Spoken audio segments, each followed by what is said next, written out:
I know you guys cover your Going. bases and stuff. Whatever you do, It's do five, not five, share five, that. five, five. Eric, Oh, okay, start. okay, Let's let it okay, start. okay.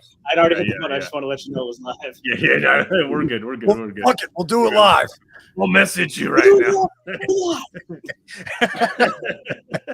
I'm sorry. I just didn't know what you were going to say. So I was like, all right, let me make sure he's live. Safe and sorry. What's happening? So all welcome good. back to Saturday Live with myself, John Donna, Ryan, Toy Goof and Gons, Gonzalez, and Eric Late Night LeBron. Late for a Saturday Day Live. But there's a lot going on today, not the least of which includes Muskecon in Muskegon, Michigan. And Curtis Ackerman was kind enough to hop on with us for a little bit earlier, go live and give us a little sneak peek at Muskecon. I saw a little bit of Brad Jones and Mike Casper did like a walk around of the main room there. I saw some of that. So that was cool. But, excuse me, before we get into that, my good man, Late Night LeBron, was at something of a little painting workshop earlier today. First of all, hello, my friend. What's going on and what happened today? Oh man, it was cool. We have in our neighborhood, a couple just opened up a new games workshop where you can go in and basically set up. What's up, Curtis? Set up some board games, and they have a full like playing area and a full workshop where they have like paints and miniatures and the whole nine. It's all based around mainly like the Warhammer kind of stuff. But you can go in there, play D&D. I mean, you could play checkers if you want, but it's all geared to just people who just want to go in there and have a good time and enjoy the company of fellow gamers and whatnot. So yeah, today they had a kind of a paint tutorial where they were kind of letting people experiment, new painters and experienced painters of whichever kind you were, to experience some of the Army painter brand paints. And so yeah, they cracked open a bunch of paints, handed out a bunch of brushes, and let us go wild on a bunch of free miniatures that they were handing out, 3D printed like terrain pieces, if you would. I guess that's what they call them, terrain pieces for like the game pieces. Yeah. So you could pick out. I mean, there was just boxes and boxes of free pieces that you could pick through. It was $20 to join in, and yeah, it was a lot of fun. And so I mean, I picked up a couple new little tips, and but basically for the most part, it was kind of enjoyable to see a lot of people picking up a paintbrush for the first time and kind of getting their hands dirty and seeing what painting was all about. And they went through the whole process where they took the pieces from us and primed them in either black or like wraithbone or gray, and then basically walked through the process of doing your base coats and your washes and your contrast and stuff like that, and highlights and stuff like that. So it was pretty cool. It was like a your normal basic tutorial on miniature painting. So, but yeah, I got to sit down, and I ended up painting my very first miniature. So I had a lot of fun doing that. It was kind of cool. I mean, for first time miniature doing my own paint, it was a lot of fun. And like I said, I got to meet a lot of cool people and brought some of my customs down and shared some of my my media of what I paint on, and a lot of people enjoyed it, and we're really happy to see the kind of the spectrum as what you can do with some of the paint. Especially a lot of people were really impressed with a lot of like the dry brush work I did, because a lot of people, of course, being first timers, had no idea. They just think straight paint and that's all you can do. They had no idea what dry brushing was. So kind of give them a little heads up on that and how it's done, and had a lot of people trying it out. And yeah, it was a lot of fun. Did anybody bring any Legion parts with them?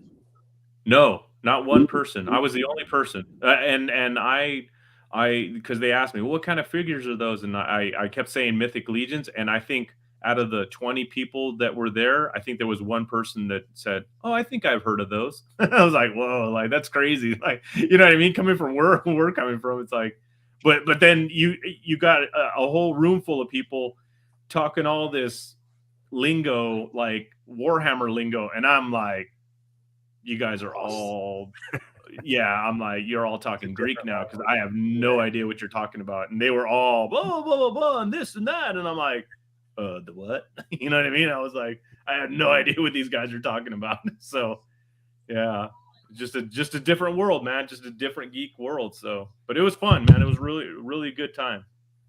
Yeah. You mentioned something before about like learning something or whatever. Was there anything new that you picked up about painting or about miniatures or anything else? One of the only, I mean, one of the things I was looking to get kind of a better, not a grasp on, but a kind of a different outlook on was something to do a different tone of like an orc shade or an orc skin tone. You know, because so many times you it's by trial and error all the time trying to match either like a flesh tone or especially the orc skin tones. It's such a trial and error that I wanted to kind of get something different that I had not seen before. And the color that I actually painted this orc in, it was a contrast paint by Citadel that I surprisingly don't have in my inventory of paints that I have. It was a green wash paint or a contrast paint that went straight over a white like wraithbone. And yeah, it was amazing. And I think it turned out really cool, and I'm really happy with the outcome. And I think it's something I'll probably utilize in my toolbox of things that I'll be painting with. So like I said, I walked away with something, you know what I mean? So and I got my wet palette kit. So I hope Curtis Ackerman's happy because I finally picked up my wet palette kit. So yeah, I'm pretty stoked about that. So yeah, it was cool, man. I was really stoked. It looked like a lot of fun from the pictures. Yeah. It was cool. It was really cool. Like I said, like a lot of cool dudes in there. And one of the guys that was in there, just a random guy that was there painting. We have a local pizza shop that me and my boy go to all the time. That's like right outside the door of this place. He went out and he got this like extra large, like pepperoni, extra cheese pizza for everybody. So yeah, we had pizza and everything. I was like, dude, this is cool. So yeah, he was all about it. It was really fun. What's going on, Trevor? Wait, hold up. What's up, man? Dun-na-na-na-na, Bat Bros. Oh, yo, so going along with that, excuse me for 1 second. I have some news for you on the Bat Bros front. Uh-oh. Did he order the Batmobile? Oh my god. I'm gonna fucking drop dead if he did, dude.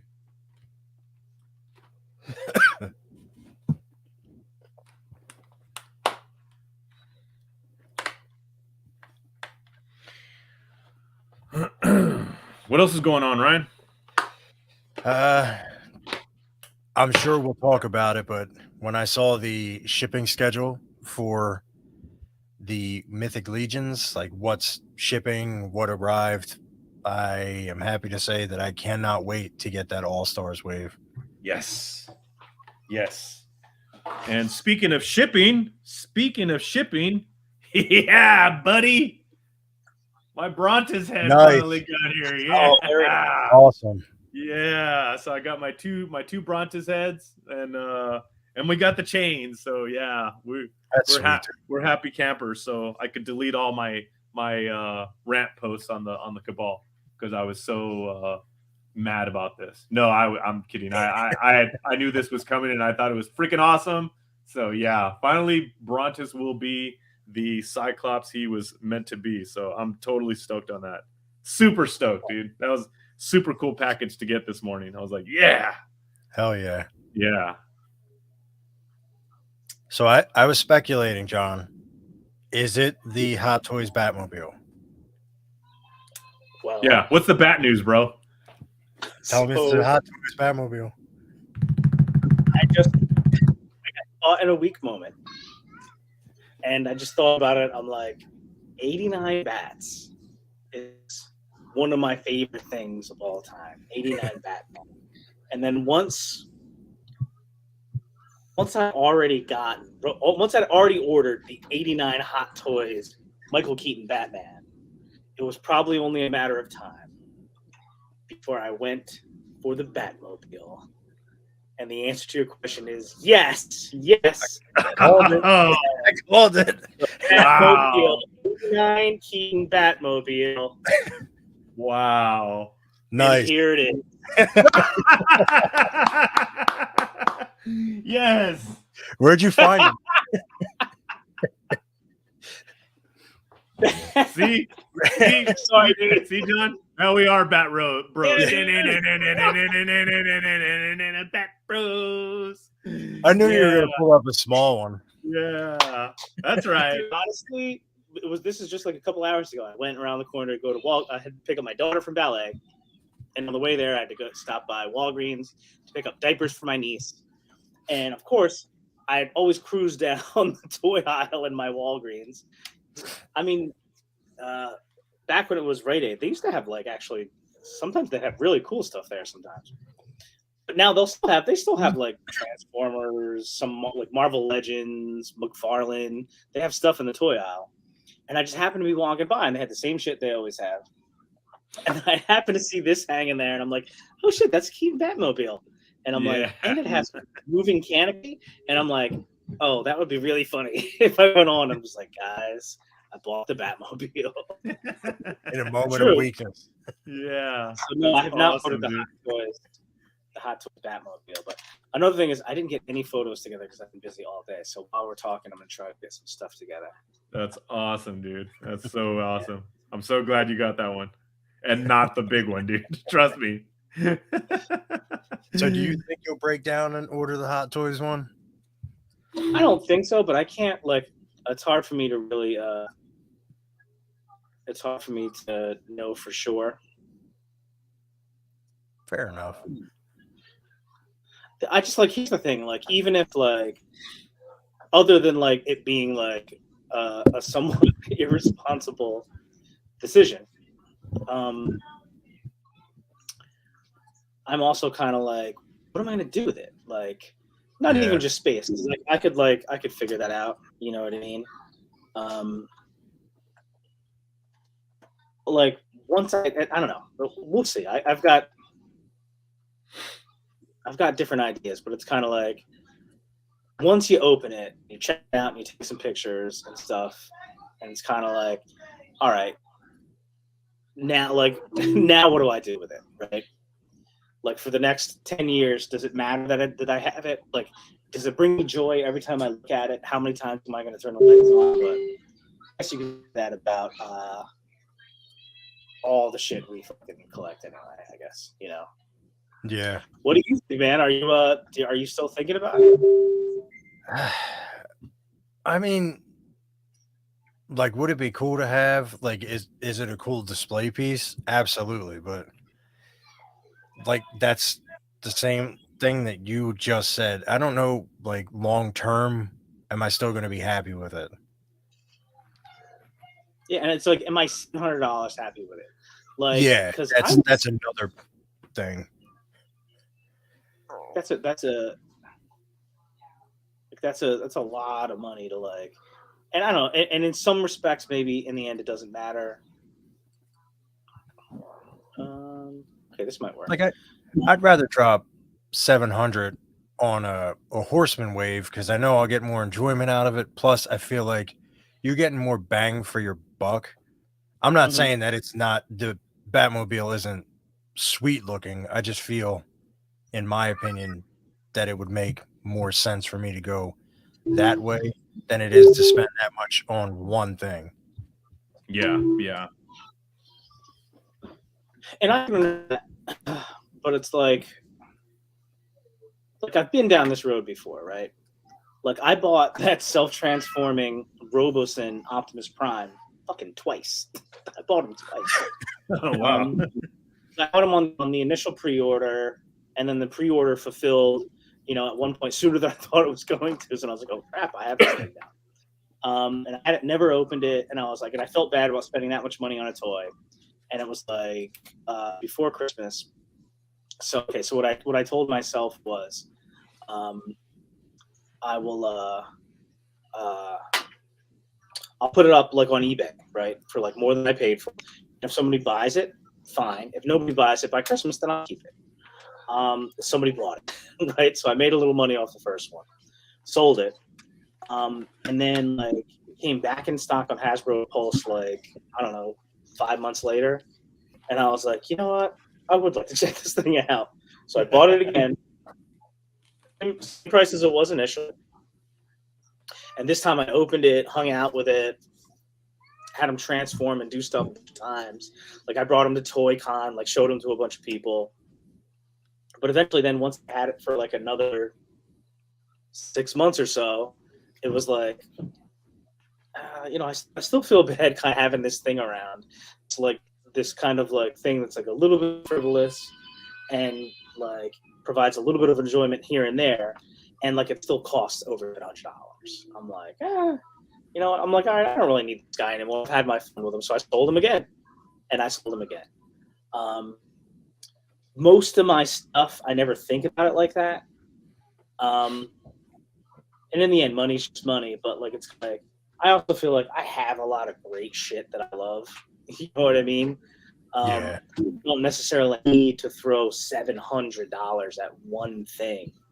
You know. Because here's the thing, I'm not even saying I'm still not going to get it because at some point I might be like, fuck it, you only live once. Yeah. Like, I kind of want to see it, like in person, YOLO, all shit. But I still kind of feel like even if I break down at some point in the next year and buy it, or go on the payment plan for it, I still kind of feel like at some point after that, I'm going to be looking to sell it probably. And maybe that's worth it. Maybe I'll have enough fun with it, and it'll be cool that even if I do sell it, I'm assuming, like, again, I've never owned a hot toy product. I assume most of that stuff goes up in value, not down. So if you ever really want to sell it and get rid of it, you'll make your money back at least, and probably better for something like this, I would think. Yeah, most definitely. Definitely. I don't know. Listen, I think way too much about this shit, but you know what? I enjoy it, so I'm good with it. What we live for, man. It's what we live for. I've kind of got that same scenario going with the I've got 2 of the HasLab Galactus stuffed under my bed, and I've been sitting on those, and I'm gonna display one once I get this back corner finished. I'm gonna actually build a side shelf right here just for Galactus and the heralds and stuff like that for a display. But I bought an extra one to flip it, and his price is not rising in the way I thought it was going to rise. So I'm kind of biting the bullet on that one and finding out the hard way of sometimes the investments don't work out the way that you plan them on. You know what I mean? So, but we'll see. We'll see. I still have them. I'm still going to hold on to them, and hopefully I could flip them for a good price and kind of, I know I'll make at least my money back, but I definitely want to make a little extra coin, you know what I mean?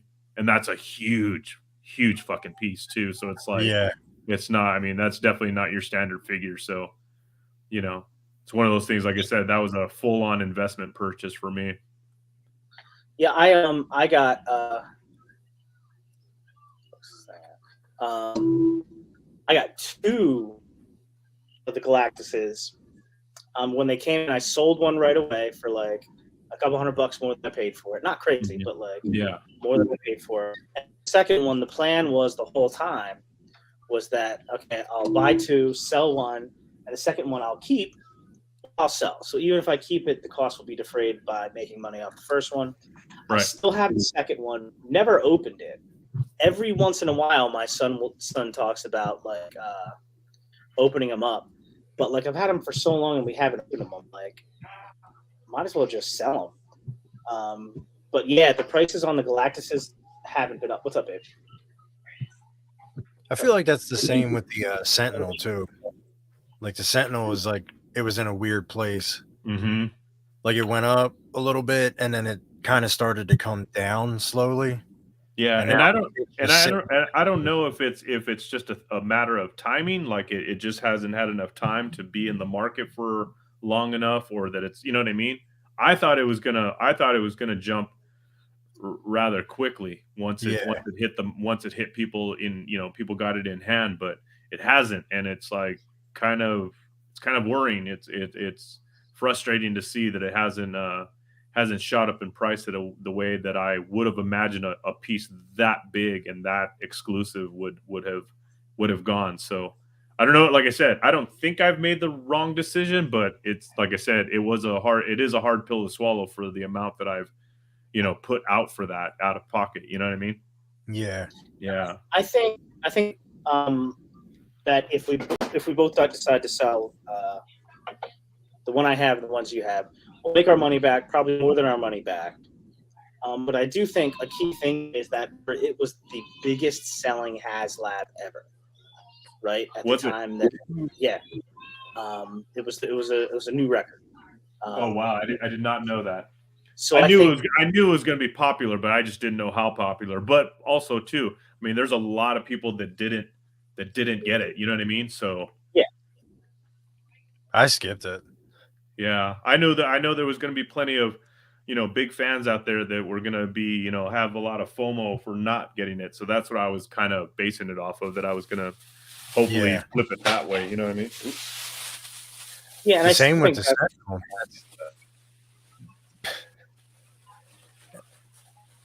So was it? Did you end up ordering the his tank? Did the his tank do Galactus numbers? Or no, did it do I like don't just? know. I don't know if it did. No, the his tank didn't. It had a great first couple of days, but it wasn't the same as the. It didn't do the same numbers as Galactus did. Gotcha. All right, here we go. Come on. Sorry, I'm still. Give me a cut. Give me a couple seconds here, guys. I'm still All good. messing around with these guys. And while we're waiting, another cool thing happened this morning. Buddy of mine or guy that I met through the Cabal happened to be a local guy named by the name of Robert Martinez, stopped by this morning for a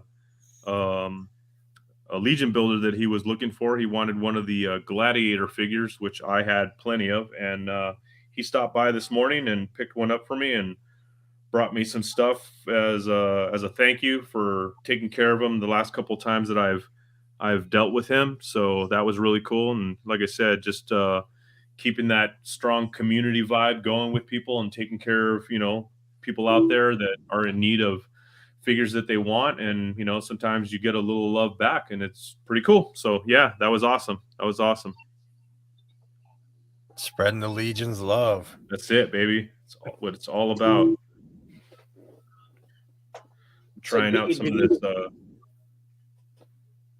either one of you guys pick anything else up this week? Well, no, I don't. No, that was it. That was it for me. I don't think Same. I haven't gotten anything. Yeah. I did get my shipping notice for the Mezco Death Adder. Oh, nice. Yeah, I saw that started showing up. I did not grab that guy. Yeah, I mean, I was hesitant, but I ultimately was just like, fuck it, why not? How about your 89 bats from Mezco? Isn't that like in stock? Is it shipping? What's the deal? Mine just says processing. That's all it'll say until I actually get a shipping notice. 2 years later. Yeah. I mean, mine's charged, so I'm pumped about that. That's funny. Dude, I've been seeing the pictures of the AWOC figures, man. I am jealous. And I'm so impatient. I can't wait to get that package. Those guys they're shipped, right? Those things are shipped? He's shipping because it's just like I think it's like 2 people shipping like, I don't know, 1,400 plus orders or something like that. Oh wow. Yeah, so it's gonna take a little bit of time. Yeah. That's awesome. That's going to be a lot of fun for you guys who ordered those figures. Yeah, it's like the culmination of waiting for so long, and then like almost like it becoming like its own entity that like the fact that it hadn't shipped yet, you know. Yeah. Yeah, that's gonna be a lot of fun. Those are some amazing designs and amazing figures, man. Hold on 1 second. Did you? So the PowerCon exclusive, the Thane that's in the God, like the orange and blue, is that what is that? The 3/4? What was their original? The 4-inch? Weren't they 4-inch figures? Which What's one? that? The AWOC? Oh yeah, their original ones were 4-inch. Yeah, 375 or 4. Yeah. So the PowerCon exclusive one, is that the 4-inch figure? Or is that the 112? Because it doesn't I don't say. know. Is it for this year's PowerCon? Yeah. I would assume that it's got to be 112. I would think, but I don't know for sure. I hope. It's pretty sweet looking. It's a beef. It's the it's Thane. You know which figure I'm talking about? I do not. The big ass gorilla figure that this year when damn. Oh, it's 112. Trevor said it's 112. I gotta get it now. So since it's a 112th, is it like an ogre scale figure since it's like a gorilla, or is it like a just a Yeah, standard? it's a beefy figure. Oh, nice. And that's gonna be an exclusive at PowerCon, huh? Yeah. Wow. Hey, so do you guys have either of you guys have any friends that you have dibs with to pick you up the exclusive at PowerCon, the Demistros or whatever? I've been thinking about going, man. To be honest with you, Oh, nice. it's a drive. We could drive there. I might have a hookup on one, so I've already put my name out to somebody and asked for one. If they get it, they get it. If they don't, I'm totally cool with it because I know it is a two per person limit. So that does, I mean, if like I said, if someone's asked before me, then I'm fine with that. But I did put a feeler out there and said, hey man, if you could pick this up for me, I'd greatly appreciate it. And because that I think it's really cool with those translucent green parts. I think that thing's going to be an awesome exclusive figure to have. Oh hell yeah. Yeah, dude. Honestly, go ahead. No, you go ahead. I was just gonna say that like I thought it was cool anyway, the Demistros figure, but really I thought the star of the show was Reach the cape. You know what I mean? I thought the cape was dope as hell. Yeah. But once they showed the exclusive parts, like the translucent green, it really takes that to a whole different level for me. So I did book a hotel room, so it looks like I am going. Oh, you're going to PowerCon? Yeah, Amber talked me into it. Nice. Then that means you can get two and Amber could get two. Well, we don't know how that's going to play out. She might not be able to get the time off of work. That's the only thing that sucks. Yeah. Oh yeah, that's a dope, and he's painted up like Beast Man, dude. That's freaking cool. Yeah. That's really cool. Yeah, that is a beast of a figure though, bro. Holy God. That's awesome. Yeah, I mean, like I said, if you're already in the line at that, I mean, you have to add that to your collection, dude. That's a given. There's no way. That's what I was thinking. Yeah, you have to get that. You know, it's funny on the speaking of the AS5 wave that's going to be shipping soon. I completely forgot what I ordered. I know I ordered a few of the horses, a few of the Debon, and some of the Xylerian guards. Other than that, I really don't know what I got. Give me 1 second.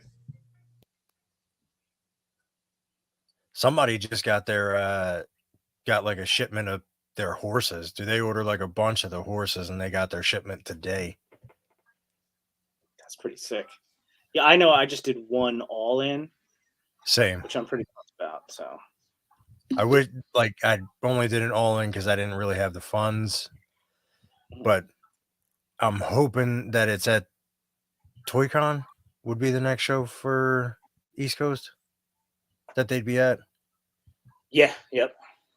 I'm hoping that they got all that there, so I can bet grab they a do. couple extra.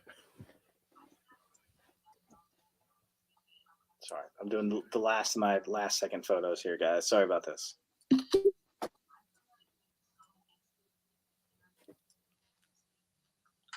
Go.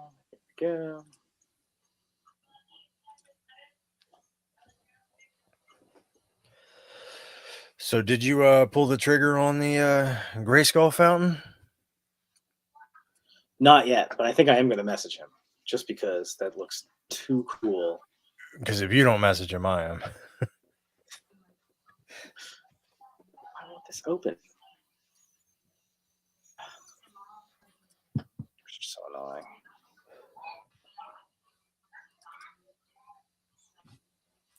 Here we go.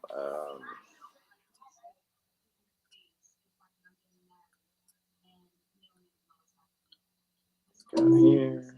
All right, here we go. All right, sorry guys. I promise I'm almost done. as good as I'm going to be anyway. Here we go. Sorry about that, my dudes. All good. Sorry, I've it's just been riveting YouTubing since then. Is this? This is this. Okay. All right. So this is just a first coat, but yeah, this new bluish armor comes out pretty sick. It's got a cool tone to it. Yeah. Like I said, I'm looking at these new metallics for like cosmic, because they got a real cool sheen to them, and like I said, I like the different tones on them. So I'm really vibing on some of these new metallics that I'm picking up, dude. And I'm pretty stoked. Can't wait to start getting some of those freaking sentries in, so I could just start going to town on them. It won't be a couple of months. Days. Yeah. A couple months at best. So I'm very, very, very happy about that. Even more so than AS5. To admittedly, I'll admit that I'm I'm more stoked about getting Cosmic than I am about AS5. Absolutely. And again, back to AS5. I'm sorry that I got interrupted there. The other figures that came in the wave of AS5, as far as the All-Stars figures that were concerned, I think I only ordered 2 because there was only 2 that I needed out of the ones that were voted in. All the rest of them I already had. So, yeah, I got the skeleton, which now I can't even remember the damn name. Ilgar. I got Ilgar, and I don't know who else I got. I got something else, and I think I got the 2 Motu exclusives that I did add to that order, because obviously I didn't go to PowerCon and pick them up, so I ordered those. But yeah, it's like, to tell you the truth, like I said, off the top of my head, I'm like, what did I order from that wave? I can't even remember. So it'll be a nice surprise to see what I actually got when my package comes. So that'll be cool. And like I said, there again, I really don't have to spend much money for probably the next 2 years, because I'll be getting shipment after shipment after shipment of of all kinds of waves that I totally forgot that I ordered. You know what I mean? I didn't have any of the All-Stars that were voted. What do you mean? You didn't have Ramulus or any of those guys? I didn't have Romulus, Ilgar, the Yellow Demon. Is that Azar? Zazar. That Zazar. Yeah. I got him too. I got one of him because I didn't have him as well. I didn't have that. You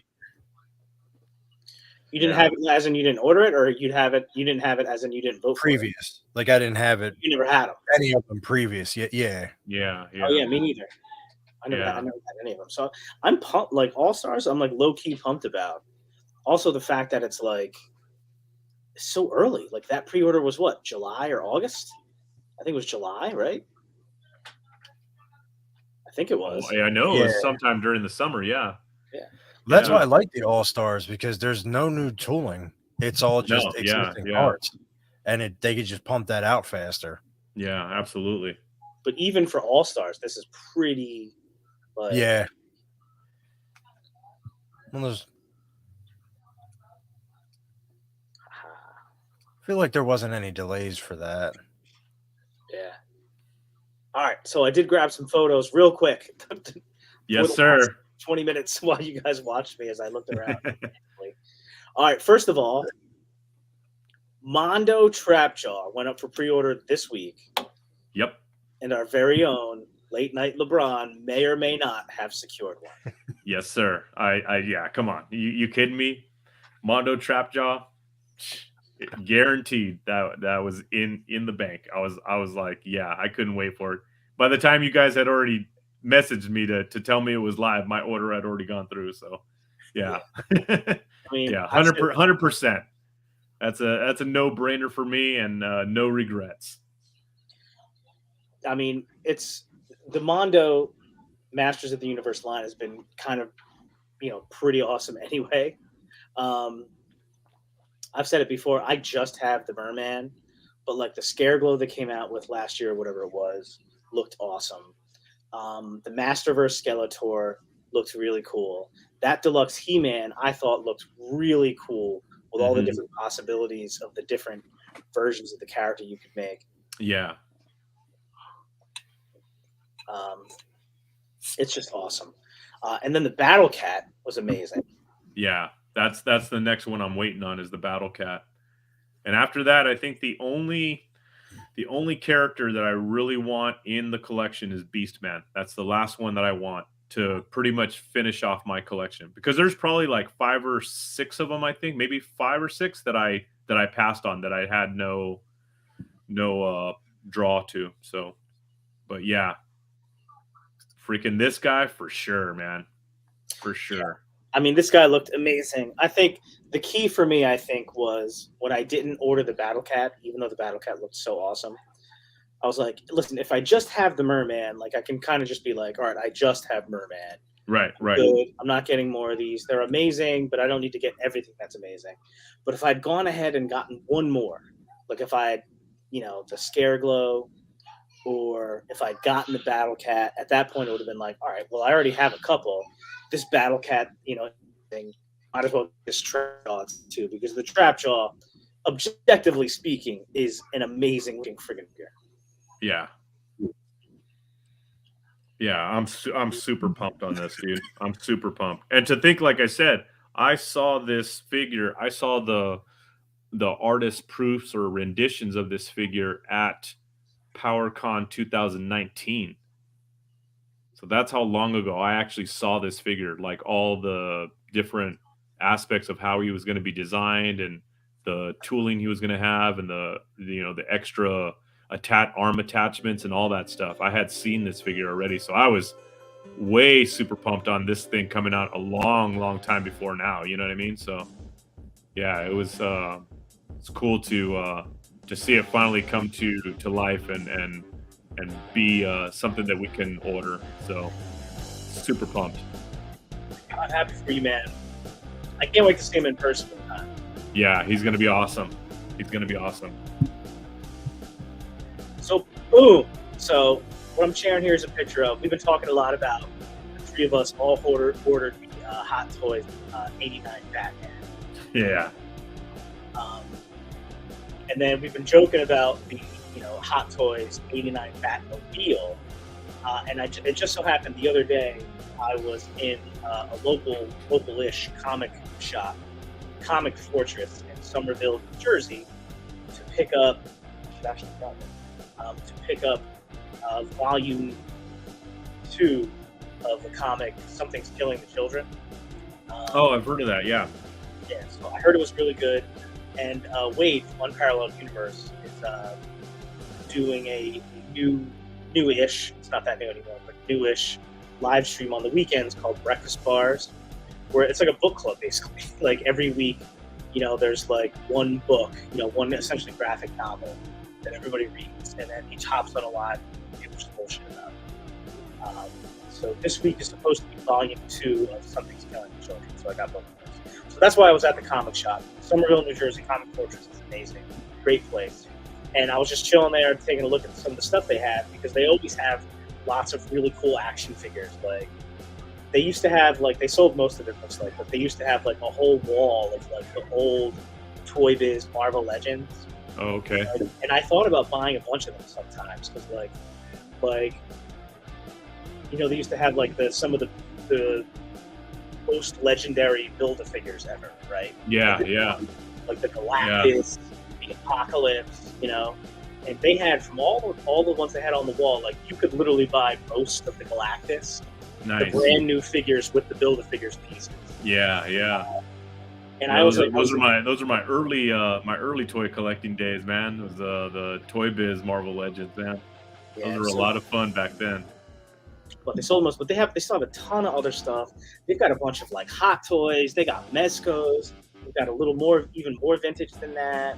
They've got like some cases with some really great looking statues. Like, it's a dope place. Nice. And as I was kind of like walking around the store, I saw this friggin' thing. Jeez. Sometime in the last couple of weeks, there was a discussion about, and I forget, it might have been Legion's Lounge, it might have been Dork Lair, I forget which one it was. But Trevor specifically was talking about Jazz Inc.'s Batmobile, right? Yeah. And that's like,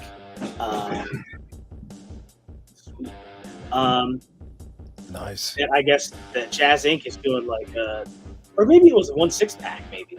And Jazz Inc. is doing a '89 Batmobile for like $1,500. So I imagine it's got all kinds of bells and whistles. Might even drive around like book control style, maybe. Yeah. So it's just $3 exciting. grand, man. That's crazy. Yeah, so then I happened to be at this comic shop, and they just happened to have, not the Jazz Inc. '89 Batmobile, which isn't out yet, but they had a 66 1/6 scale Batmobile on sale for $3,000. Yeah. $3K, baby! Yeah. That's crazy. What do you guys think about that? That's crazy. That's an insane price for that thing, dude. Like I said, I wouldn't even know what that thing retailed at, but $3 grand, man, that's you got to be a serious Batman fan to get that. Yeah, Trevor, serious Batman fan. See, look who's getting it. Oh wow, Trevor. Yeah, I think he mentioned before he was getting the 66 Batman Jazz Inc. Wow. Yeah, the '89 is $1,500 Jazz Inc. This one is, I assume it's got to have lights, it's got to have sound, it's got to have all kinds of crazy shit. Shit, it should come with 1/6 scale Batman and Robin figures to go with it too. Dude, I love when you sent the message. You're like, for $3 grand, it better drive me home. Yeah, exactly. Like, I'm not putting this in my trunk for $3 grand. That's how we're getting home. I took an Uber here. Crazy. Let's go. So, but I mean, I would like to see that in person, like outside of the box. I would love to. Yeah, that's insane, bro. That's insane. Now again, it's sold out, so like you can only get it now, I think, on the secondary market. Yeah. So that's why a comic shop might have it for this crazy price. Yeah. Yeah, your comic shop has some good shit, man. My comic shop, all they have is a wall full of $40 Marvel Legend, and Black Series peg warmers. It's like no one's buying that shit. Like, take that stuff down and put some real collectible toys. No, dude. So this shop, Comic Fortress, it's a really cool shop in like a really cool little town too. It's like Somerville, New Jersey has it's this tiny little city or town, and that main street or whatever that everything owns, they have a ton of stuff, all kinds of restaurants, all kinds of cool stuff. There's like a video game store, like retro video game store there. Pretty cool. Nice. But this shop also does have the big giant wall of Marvel Legends. So every Marvel Legend over like the last 5 years, it essentially is on the wall for like at least double what it was retail. Yeah. that's not really worth it. But if you ever wanted to see what all the Marvel Legends look like for the last couple of years, yeah. Every Marvel Legend that you missed over the last 50 waves of Marvel Legends. Yeah, seen that before. I'm like, oh wow, really? And then the prices, it's like, come on, dude, really? They're like $50, $60 for them. I'm like, get out of here, man. No one's paying that shit. But so that's is that your music? Yeah, is it too loud? A little bit. It's kind of overwhelming on my end. That's part of the StreamYard's embedded aesthetic. Yeah, no, I feel you. Thanks for letting me know. But I also have a comic shop that's even closer than this place, Comic Fortress. It's called Comic Fusion. It's a cool little shop. It's not nearly as big. They don't have nearly as much stuff, and not even a tenth of what they have figure-wise. But the funny thing is, he must have been like a big DC guy, so he's got like most of the figures like sort of in that wheelhouse, like early 2000s era. It's all DC shit. Like I got like this Mr. Freeze. This Mr. Freeze. Oh, nice, yeah. And I also have I have a DC Universe Classics Batman that I got from that shop. Nice. I remember this Omek, crazy. I remember a few years back, I took my family to New York. My son and my wife had never been to New York, and my parents came along with us, so it kind of gave them the whirlwind tour of New York City and all the highlights and all the sights to see. And I remember one of the stops I went on, I dropped into a really cool comic shop down in New York City. I think it was called the Daily Planet. Yeah, I went into there, and that was a really, really cool shop to walk into because they had a lot of high-end figure stuff and hot toys and whatnot. Aside from being a beautiful comic shop, they had a lot of great books in there, and that was really cool to kind of research and visit a place out of state that I can go to and really geek out on. And yeah, that was pretty cool trip. But to see like I said, high-end figures inside of a shop like that, I love that. Yeah, the city's got all kinds of awesome places like that. Like if you're looking for record shops, nerd shops, especially you go down to the Village. There's all kinds of cool stuff there. Yeah. Dude, they used to have Image Anime.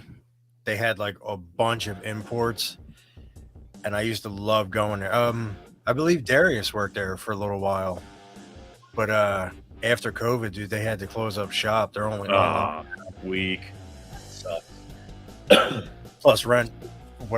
From what I was told, the rent was high as shit. Oh, for sure. In the city, it's crazy. Yeah, well, that's what kills most Forbidden Planet. Thank you, Forbidden Planet. That's what it was. Yeah, that's what it was. Yeah, that was an awesome shop. It was a cool place, man. Very cool place. Yeah, most of these small businesses, especially little, and we've had tons of them here in our area that have opened and closed down within a year or two. Just the rent and the leases on these spaces that they get into, it's ridiculous, and they just can't afford it, and it sucks because we had a couple of brothers, local kids that opened up their own comic shop right down the street, literally a mile from my house. And me and my kid would be going in there every week, just picking up all the new weeklies that were coming out, for months on end. And they only stayed open for about a year or so, and then they had to close shop because they just couldn't afford it anymore. It's what a drag. You have your own little local comic shop right in your neighborhood, and it's you totally want to support it, and yeah, it just goes down the drain. It sucks to see that. Yeah. I also have one more little. It's not a comic shop, but it's a sports memorabilia and collectibles shop. And that's maybe 5 minutes, 5-6 minutes from my house, maybe nice. maybe 7 minutes. But they have a lot of sports cards and things like that. But they also have kind of a semi-vintage action figure section where they have some Star Wars stuff. But I've also bought a Toy Biz Iceman I got from there. and a couple of like older like starting lineup sports figures too. So Nice. you know, I love buying stuff from shops, like, and I don't even mind paying like a markup price. You know? Yeah, yeah. Yeah, I'm always down to support local shops. That's what, like I said, like this game shop that just recently opened up. I mean, it's nice to go in there and support a local, family owned business. You know what I mean? Yeah. Rather than the retail, scumbags out there that don't give two shits about what you're collecting or what you're doing. These guys actually are putting in the extra work to, show you that, they appreciate you and they care about what you're into and stuff. So it's nice to be able to go in there and try to support these people. Yeah. Speaking of going to retail, I was mentioning this to Ryan earlier. Is that I don't think you guys do a whole lot of modern turtle. I don't think Ryan does any modern turtle stuff. Nah. But and they're like, this is currently it's NECA's Fall-a-thon thing with Target. We have like new wave stuff come out and it comes out on Target. It's supposed to be at Target, at like on end caps and things like that, and then they have them up pre-order online. So I stopped by a couple of Targets in New Jersey. It wasn't even anything that's in this Fall waves that I'm really that big on, but I just kind of want to see if it's there or not. You know what I mean? That relationship between Target and NECA has been such a disaster from the word go, man. It's been trash. The representatives that go to these things. What's up, Jess? What's going on, Jesse? The representatives that go to merchandise these shelves for Target, I mean, they're just asshats all the way around. Every last one of them. I was fortunate enough in the heyday of my heavy NECA Target exclusive style, turtle collecting and whatnot, what have you. I was fortunate enough because I actually worked for my local Target for like 6 years, and I worked in the toy and electronics department. So I obviously made a lot of friends in those departments. So one of my buddies, or a couple of my buddies that still work there, long after I had quit, would message me as the NECA boxes would come in through the back door. So I would actually go to Target and they would pull the NECA boxes out of the back for me. I would open everything up, take everything that I wanted, and then just throw the rest in the back. And it was like, so I had that hookup for quite a while. So I was able to pick up a lot of the very, very hard to find pieces, especially with the NECA Ninja Turtles and like the Nickelodeon line that they did. So that was a lot of fun. And I ended up getting a lot of, hard to find pieces for a lot of friends, throughout the United States that either didn't have any support at Target or didn't have a Target anywhere near them that were big fans of the line. So I got to hook up a lot of people doing that. So, and I didn't flip anything. I bought them for myself or for friends. That's all I did, Flipper Frank, baby. Flipper Frank. Yeah. Funny that you mentioned I got a funny Target story. So you remember when G.I. Joe Classified hit 2 years ago, whatever it was, right? Yeah. It was during the pandemic. It's almost 3 years ago now. Shit. And like it was nuts, right? Like especially like the Cobra Troopers, like nobody could get it anywhere. People were harness on the cycle.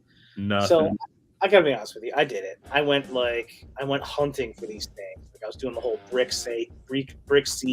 Oh God, that brick seek! My God, wasn't that never accurate? Never was. Never.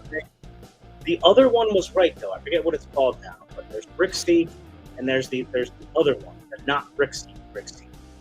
And that one was right. That one clued me in on a Baroness cycle, where I ended up getting 2 of them. But the funny thing about the Target thing is, I happen to like show up early at like this the same Target like a couple of times in a week because I thought there was supposed to be some stuff there, and like I ran into this same dude, same like 6'4", tattoos all over, handlebar mustache. You cannot like forget this dude, right? And I just sent you a picture, a little memory for memory lane, dude. It's a good one. Dude, when you're done, I also have a G.I. Joe Classified story. So, but the funny thing is, like, we started talking. Like, we're just like bullshitting and talking or whatever.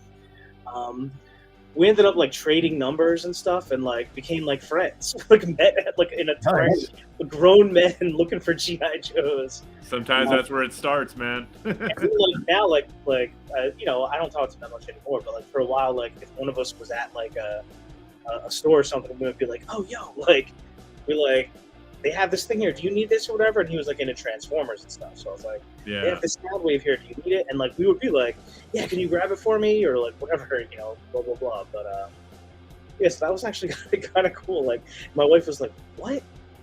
You met like a dude at Target? Like, what's wrong with you?" I'm like, "I don't know, man. It's tough to explain." Yeah. Yeah, the first time I go ahead, Ryan. Tell me your story about Classified. So me and Amber were it was as soon as the one Target near us opened up, and so we go in and like I'm just looking. I'm not looking for anything specific, and they had the Baroness with the motorcycle. Right.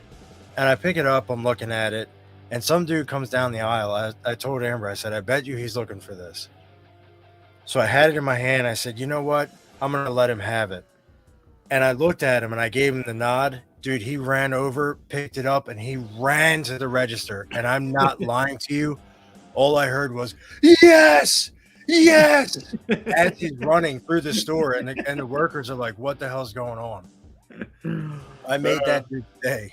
Yeah, that I'm telling you, that's how ridiculous it is, though, because I mean, you know, Hasbro made like 6 billion units of that damn thing, and they shipped each Target like one case with like 2 of those in it. You know what I mean? It's like, come on, man, like give us a break already. This is so stupid. Like, why should people have to try so hard to get these freaking figures, man? Yeah. Did you get that image? I did. Yeah. I gotta. It is a cool story behind this image right here. If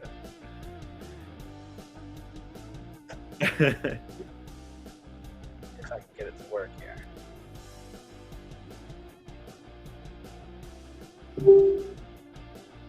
See, you'll like this, Ryan. Once he brings it up.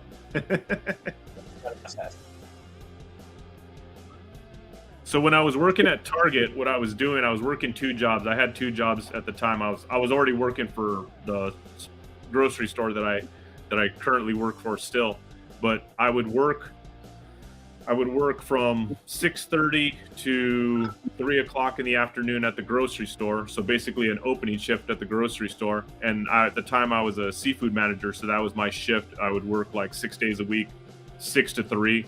And then at night, I would close at Target, so I would work from 4:30 to 11:30 at night. So I would always close the store. So basically, we were the last people in the store, and basically my area of the store was the toy department and the electronics department. So basically, we had to fulfill everything and close everything down and everything. So this picture was actually the very last night I worked, my last night of work. So just before I left the building, I took my employee shirt off with my name tag on it, and I put it on one of the mannequins in the clothing department and left it behind. And that was my deuces to Target. Peace out. Peace out, Target. So yeah, I left my shirt behind on one of the mannequins. You should have kept it. You can sell that shit on eBay right now. Yeah. So I have breaking news. Uh-oh. I just got the shipping notice for my AS5. Oh, what the hell? Yeah, baby. Here we go. Dude, they are working overtime, man. It's crazy. I got the notice for my replacement troll heads. Yeah, I got my troll head, so I'm not worried about that anymore. I don't see any shipping notice. I'm gonna make a post right after this on the Cabal. Has anybody seen my shipping notice? No, that's awesome, dude. That's awesome. Here they come, baby. Here they come. Get ready to have some freaking geek out moments on some awesome new figures and some awesome grails that you guys are gonna get first time in hand. So that's gonna be really cool. Yeah, I can't wait. Yeah, that's gonna be really cool. That's awesome. Breaking news. You heard it here first. And hey, dudes, how about that? Was super super cool. I was super pumped watching. Did you guys watch Jeremy's live stream when Chris actually funded while he was live on the stream? That was so super was cool, awesome. man. That was a super cool moment to witness, man. I was there for it, man. Like Yeah. I upped my pitch like twice during that. Dude, Yeah. you were like, and you were given like in the moment updates. Yeah. We're only $200 away. Yeah. Just up my pledge. We're only Yeah. $100 away. I just upped my pledge again. That's Dude, he was awesome. going ham sandwich on that stream. That's awesome, dude. Yeah, once it got to 1,000, I'm like, come on. Like even before that, I'm like, dude, if us just like the thoughts and prayers pledge for like $5, it's gonna push it over. Yeah. Like at that point, I was like, it would just be cool to have it happen while he's on this stream with Jeremy. Yeah, that was super super cool. And we're all there. That's fun to see it. Jesse says that someone just posted their Boreas today, so that's awesome. Yeah, the That's horses, probably right? the same post that I was talking about. Yeah. Yeah, he had like a bunch of them, right, Jesse? That's awesome, man. Yeah, That is freaking awesome. Like I said, there's gonna be a lot of happy Cabalers out there. Freaking some new stuff coming in. That's gonna be bitching. What a time to be alive. What a time to be a That's Cosmetic Legion collector. You know what trips me out so hard, man? It is just all the posts I see, and I probably in the last like 3 days I've seen like maybe 5 new ones of like, hey guys, you know, thanks for having me in the group. I just found out about Mythic Legions. I'm like, oh god. Yeah. I'm like my wallet. I'm like, oh. Can you imagine just finding out about Mythics today? You know what I mean? Like, hey, what's this new toy line all about? Like, you know what I mean? Like, man, like I feel so bad how far people are behind at this point. I mean, you're way far behind now. I mean, Jesus Christ. That's crazy. Yeah, when it's like it does get because it's not like I haven't been around since the Kickstarter. I've only been around a few years, right? Yeah. But like it's just funny to like you see the post now and they're like, oh, like there'll be some kind of post about like, you know, AS5 or something like and they'll be like, oh, is this up for pre-order now? Like when does this go up or something like that? Yeah. Well, it went up last year, but you can probably still get all of these figures, you know. But it's kind of like once you just really have a good idea of how everything goes and sort of like the half-life of everything, like it's kind of like, you know, you get into that ecosystem of the pre-orders, and once you're so far deep in it, it's kind of like that pressure really like comes off. You know what I mean? Like, yeah. You Well, know, the bad thing is that it's fine when you roll into that system and realize, okay, this is how it works and this and that. But then the flip side of that coin is a lot of those guys that get into these new lines like this that are just finding out about Mythics are these completists. And man, do I feel bad for you guys. even like for example, like Brad Jones. To be a completist now? Oh boy. Brad Jones might have either completed the full set or maybe he was like a couple of figures away at most.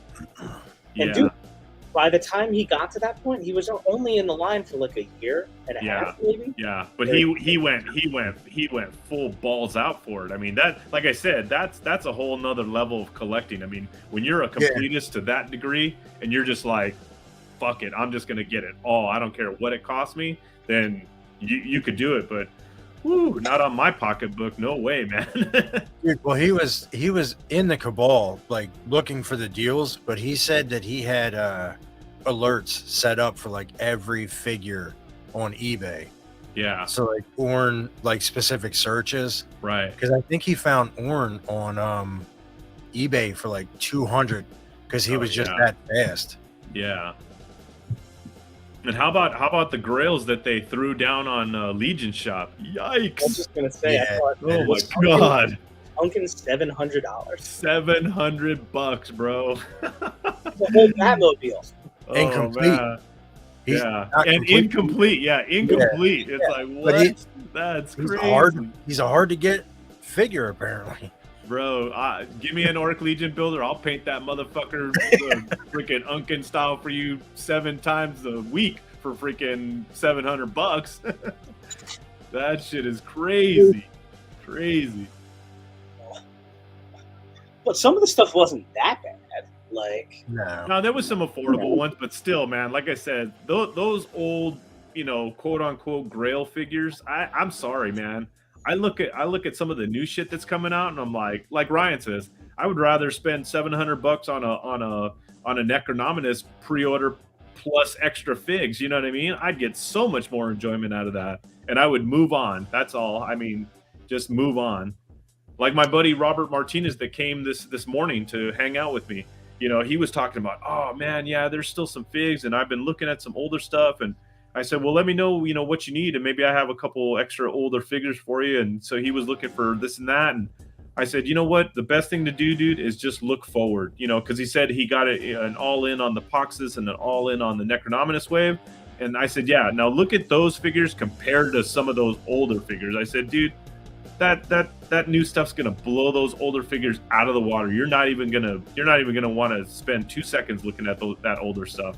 Once you get this new stuff in hand, I said it's just getting better by the day. So just move forward with it. That's all you got to do.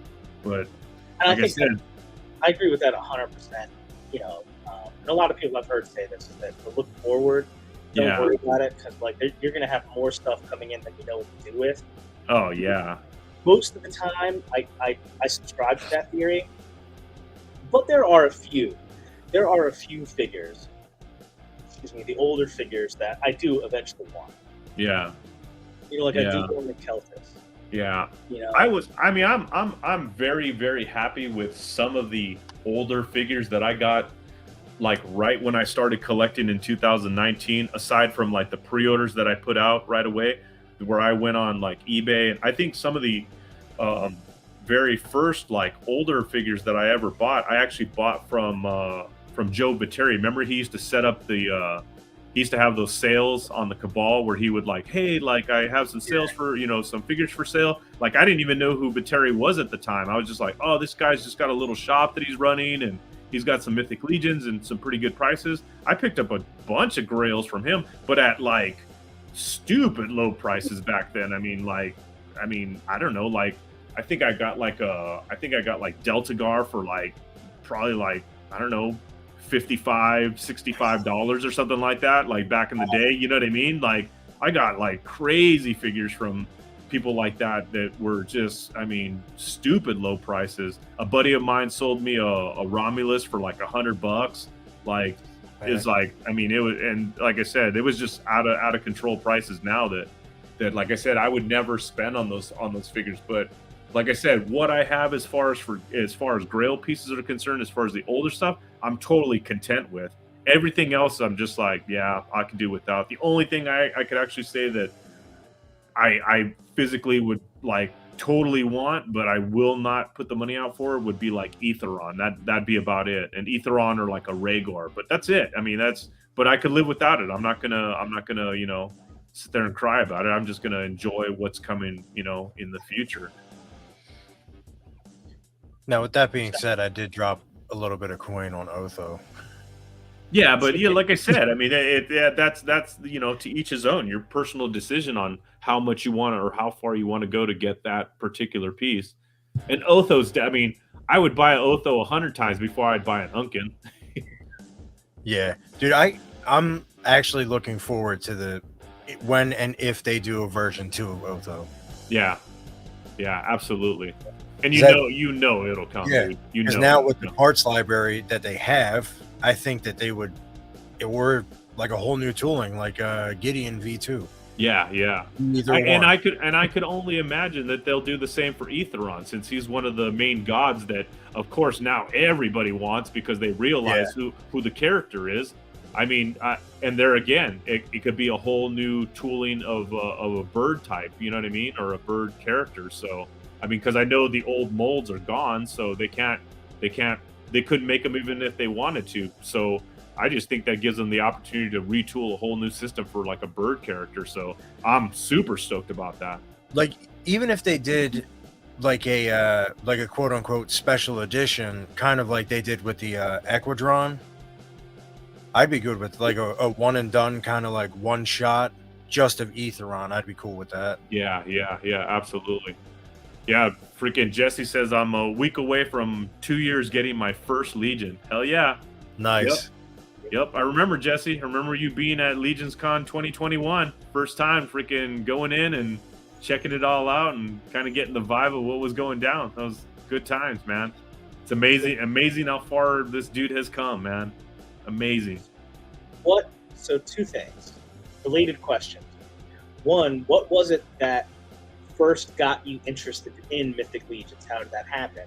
And what was your first figure, or what were your first figures, if it was more than one at the same time? Myself?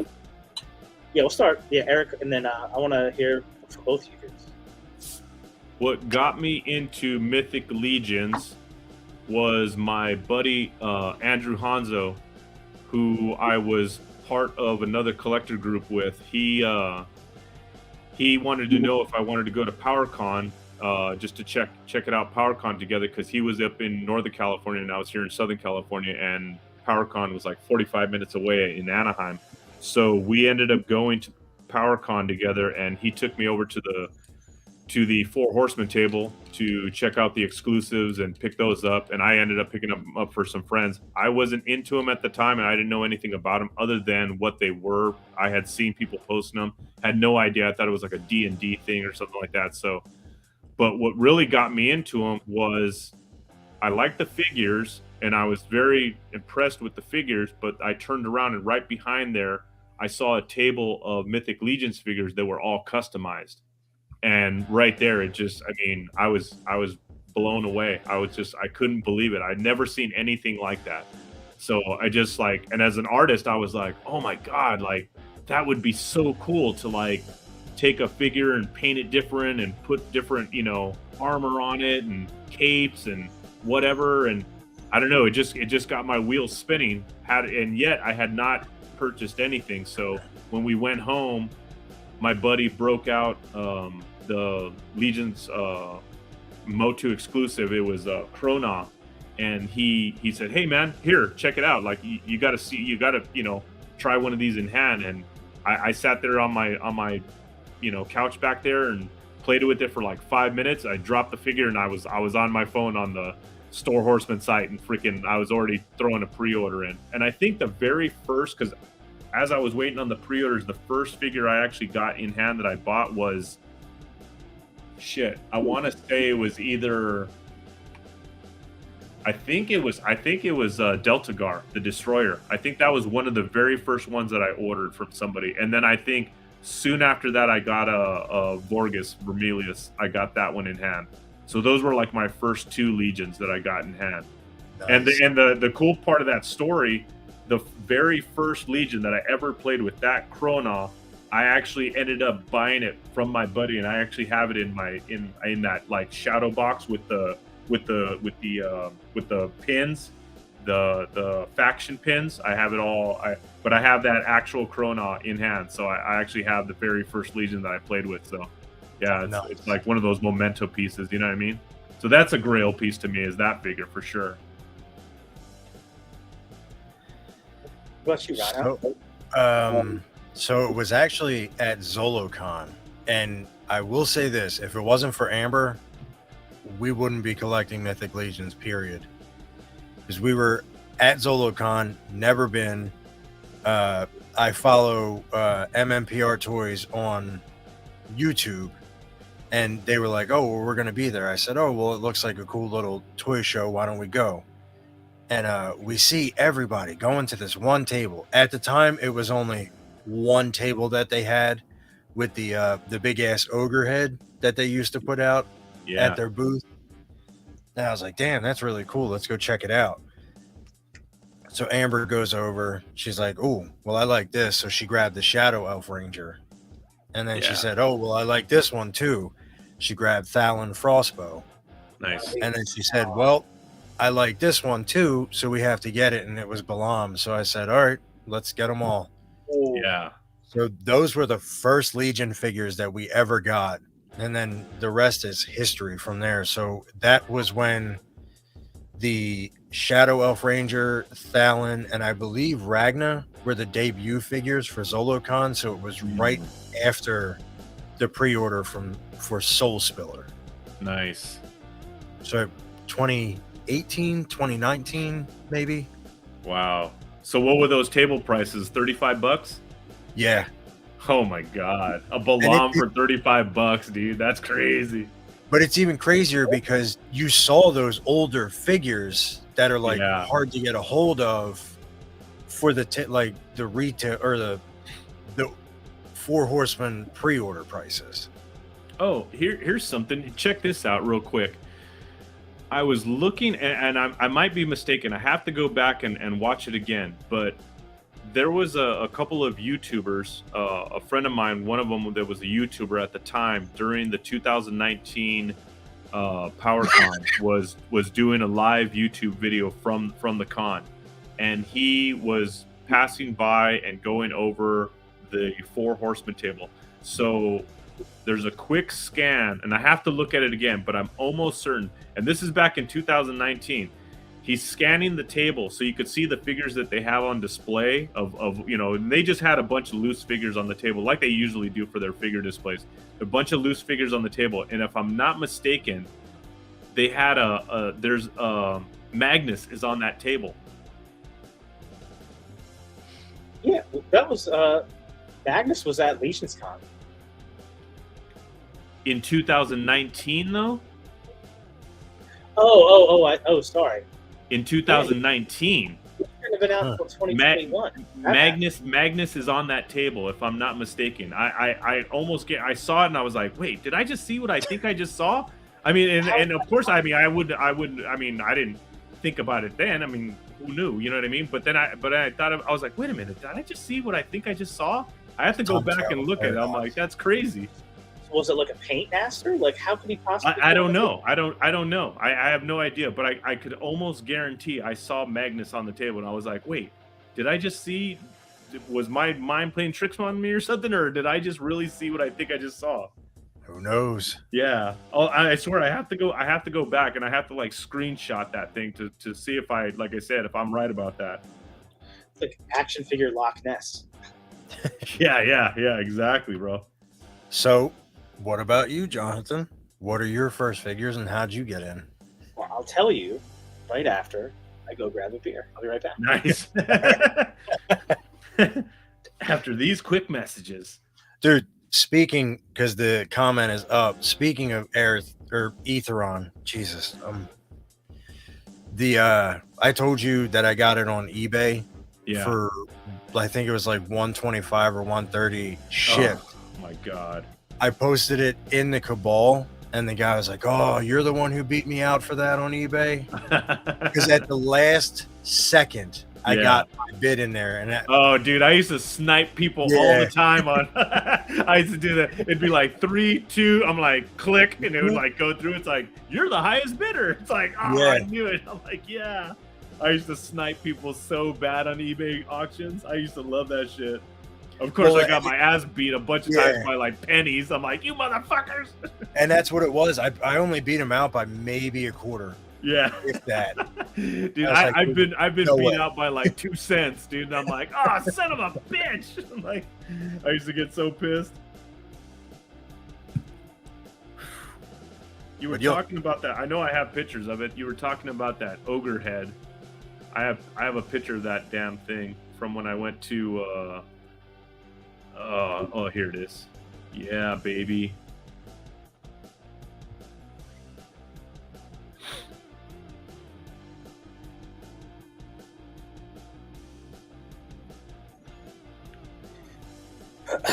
All right. All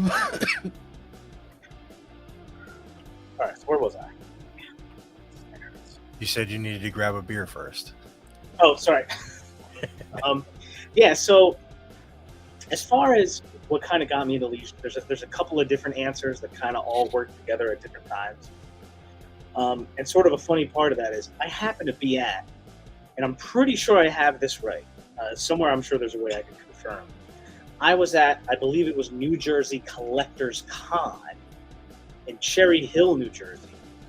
and it was either 2018 or 2019. One of those two, and I think it was April. So I think it was like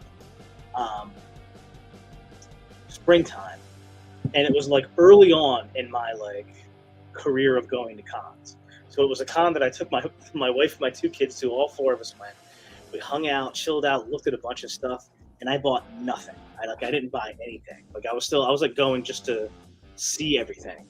And I'm pretty sure the Four Horsemen were there because I think that was like one of the selling points.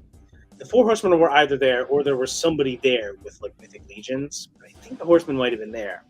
And the only reason I tell that story is like it's kind of crazy because it wasn't that packed of a con. So it's kind of crazy that I might have been there with them and not even really understood who. Like I knew who the Four Horsemen were. I had heard of Mythic Legions, but I just wasn't even really paying attention to that. So I think I have that right, one way or the other. But where I first became interested in Mythic Legions was from Toy Galaxy of all things, the YouTube channel. And it was because some Mythic Legions figures just ended up like on top 10s that they did. And I really, like back then, like 2017, 18, that to me was like Toy Galaxy was one of the best YouTube channels I've ever seen in the top 10. And like Carpathius was like on the top 10 vampire figures ever, which was really hilarious.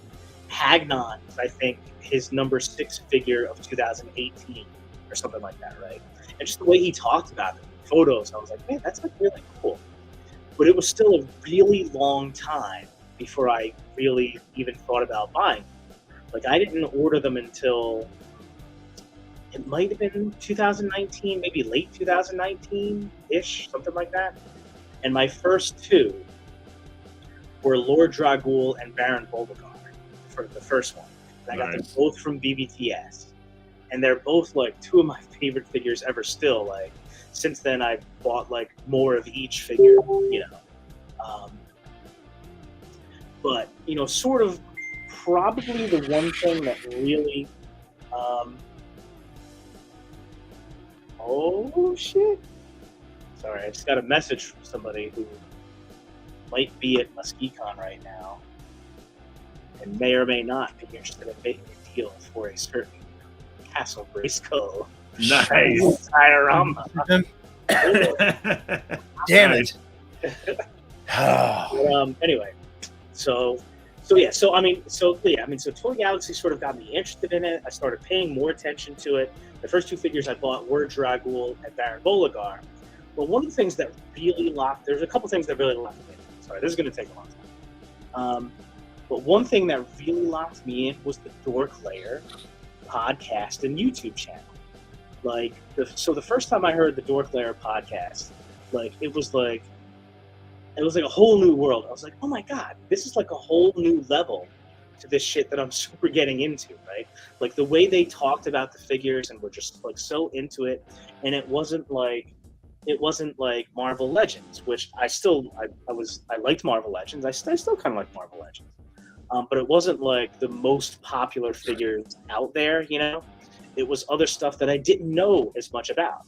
It was SH Figuarts. It was Mythic Legions. It was Mezco. You know, it was Vitruvian Hacks, you know? But there's just, Bill's got an incredible library of Mythic Legions reviews. And watching those reviews and listening to the podcast over a period of months, like when I first found the podcast, I started going back and listening to like the back catalog episodes from like months before I was ever listening to it. So that was a big deal for me. So then like once I got a couple of figures in hand, then like later that year, I finally went in on my first pre-order, which was the Alithia pre-order. I missed that year. But then it was not post-pandemic, but not 2020, but 2021. But after the vaccine first came out, right? And the reason why that's important is that I went to the first ToyCon New Jersey after that. And it was like late May 2021 or June 2021. Excuse me.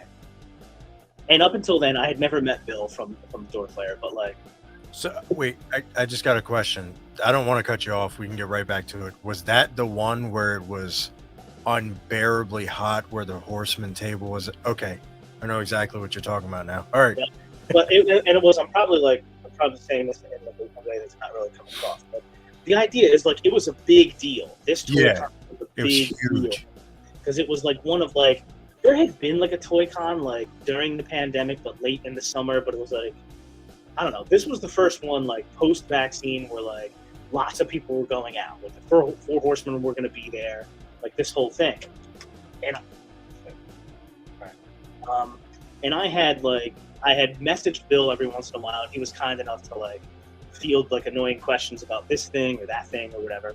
And I started messaging with him, and it just so happened ToyCon New Jersey was coming up. You know, again, it was late May or early June 2021, and I was like, hey, what do you think? Are you thinking about maybe coming down for this? And he was like, oh, I don't know, maybe, possibly. And then it was ToyCon New Jersey again is a 2-day show, Saturday and Sunday. And that Saturday morning, I kind of like woke up and like was kind of like doing my thing around the house. And I'd always kind of like treated ToyCon as kind of like a very, chill thing. Like it's a 2-day show. I never really cared about getting there early. I would get there like whenever I got there or whatever. And I'm up like making breakfast for the kids, and I get a message from Bill, and he's like, "All right, I'm here. Yo, I'm here." And I was like, "Oh shit!" I was like, and it was like early. It was like 7:30 or 8, something like that, maybe 8:30 at the latest, and he was already there. I'm like, "Oh shit!" So I real quick got ready and stuff or whatever, and hopped in the car. And from my house to where it was that year, which was Wayne, it's not an hour, but it's more than 45 minutes, So I got dressed, got ready, made it all the way out there. At this point, there's a massive line to get in, like a huge, massive line, like wrapped it was all the way around the building. All the way around the building. Yeah. But I got in the line and I'm just waiting. Excuse me.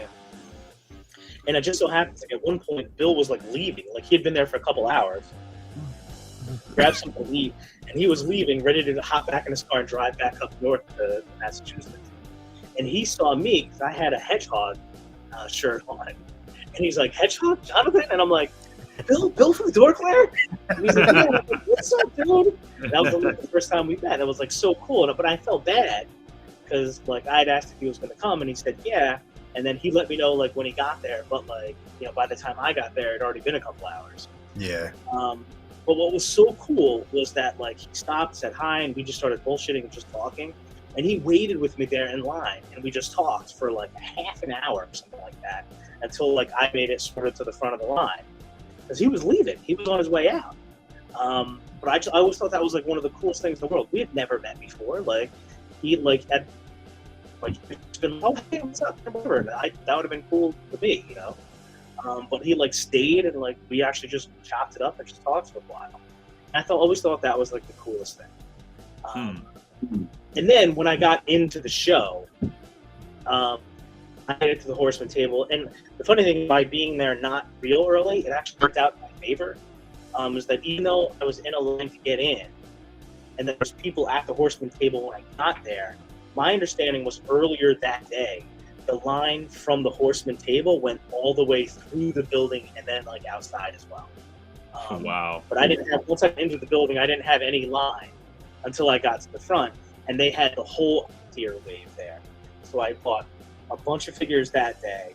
Then the next day I got up and I think I brought my daughter. I went back to ToyCon, went back to the Horseman table, got a bunch more stuff, and that was the first time I ever went to a con and bought big Legions figures from Four Horsemen.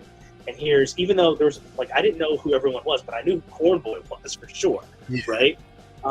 And I'm buying stuff from him, and I'm taking a picture, and like after that, it was like, at this point, I'd had a few Mythic Legions anyway, and I had been into them for a little while. But all those things put together, culminating in buying the figures from these legendary guys who make them, to me, there was something I couldn't even describe how cool I thought that was. And I'm like, this is awesome. I want to do this again. I'm into this line. That was the thing that, like, all those different things sort of set everything up and locked me into it. And that last part was like, that like knocked it out of the park for me. But then what really made it a long-term thing was then I didn't join the Cabal until months after that. But it was once I went to like intern for a day, and met a bunch of people like Ryan, and then at G-Con, and then starting with Intern for a Day and G-Con at the end of that year, then there was people in this community that I knew that I kept being like, it's cool to see these people over and over. Like I'm going to a show, I'm definitely checking to see if Ryan's going to come, if Ryan and Amber. Yeah. You know? So then that was the thing that's like, okay, not only am I locked into this line, now I'm locked into the community. This is like my main thing that I do, you know. So that's my long-winded answer as to how I went here to like where I am now. But I love all those steps. I love talking about them. I think Michael said it the best. The figures bring you in. The relationships are what keep you. Yeah, absolutely. It's the bonds that you make with the people who are like-minded. Yeah.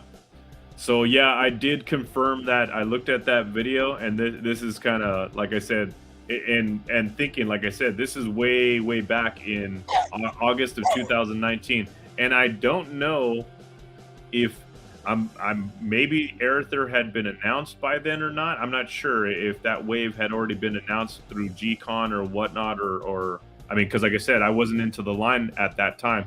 But seeing these figures on the table, they have Magnus, Hadriana, and Malafar's on the table too. So that's kind of like cool seeing those figures like way back then that were already on the table. It's crazy. Is that Designer Con?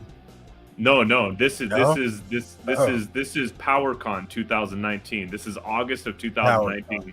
Yeah. I don't understand. I just do not understand how that's possible. Yeah. I sent you the screenshot of it. Yeah. I'm looking at it right now. That's crazy, right? I'm like, what the hell? I'm like, is that what I think it was? I'm like, what the hell? Did I just see Magnus? I'm like, what the shit? But like I said, just looking back at moments like that when, you know, like I said, I knew nothing of the Four Horsemen. I didn't know what the figures were about. And to think of, like I said, how far we are now and like how deep we are into this whole thing, you know? Yes. Joseph H. He is right. That G-Con for Aether was in the summertime. And he's saying that at the time it was in July. Oh, okay. PowerCon was in August. Okay. And then G-Con got moved to November. Yeah. Okay. Now that he said that, Jesus, and I just looked at that. Yeah. Because I was staring at that comment and I was like, yeah, see, so like I said, I had no idea. I didn't even know what the hell a G-Con was, you know, at that point. You know what I mean? I barely, you know, just got introduced to Mythic Legion, so I was like, I don't know. But like I said, thinking back, like I said back then, that yeah, there was a fucking Magnus like sitting right in front of me. You know what I mean? Like that's pretty cool. Like to see that, like, you know, that was there. It's pretty cool. I remember. Yeah, because now it's jogging my memory because I just had the live on in my truck and I couldn't watch it. So like every now and again when they would do a reveal, I would pull over on the shoulder just to see the figure. Geek out. Yeah. Hell yeah. Awesome.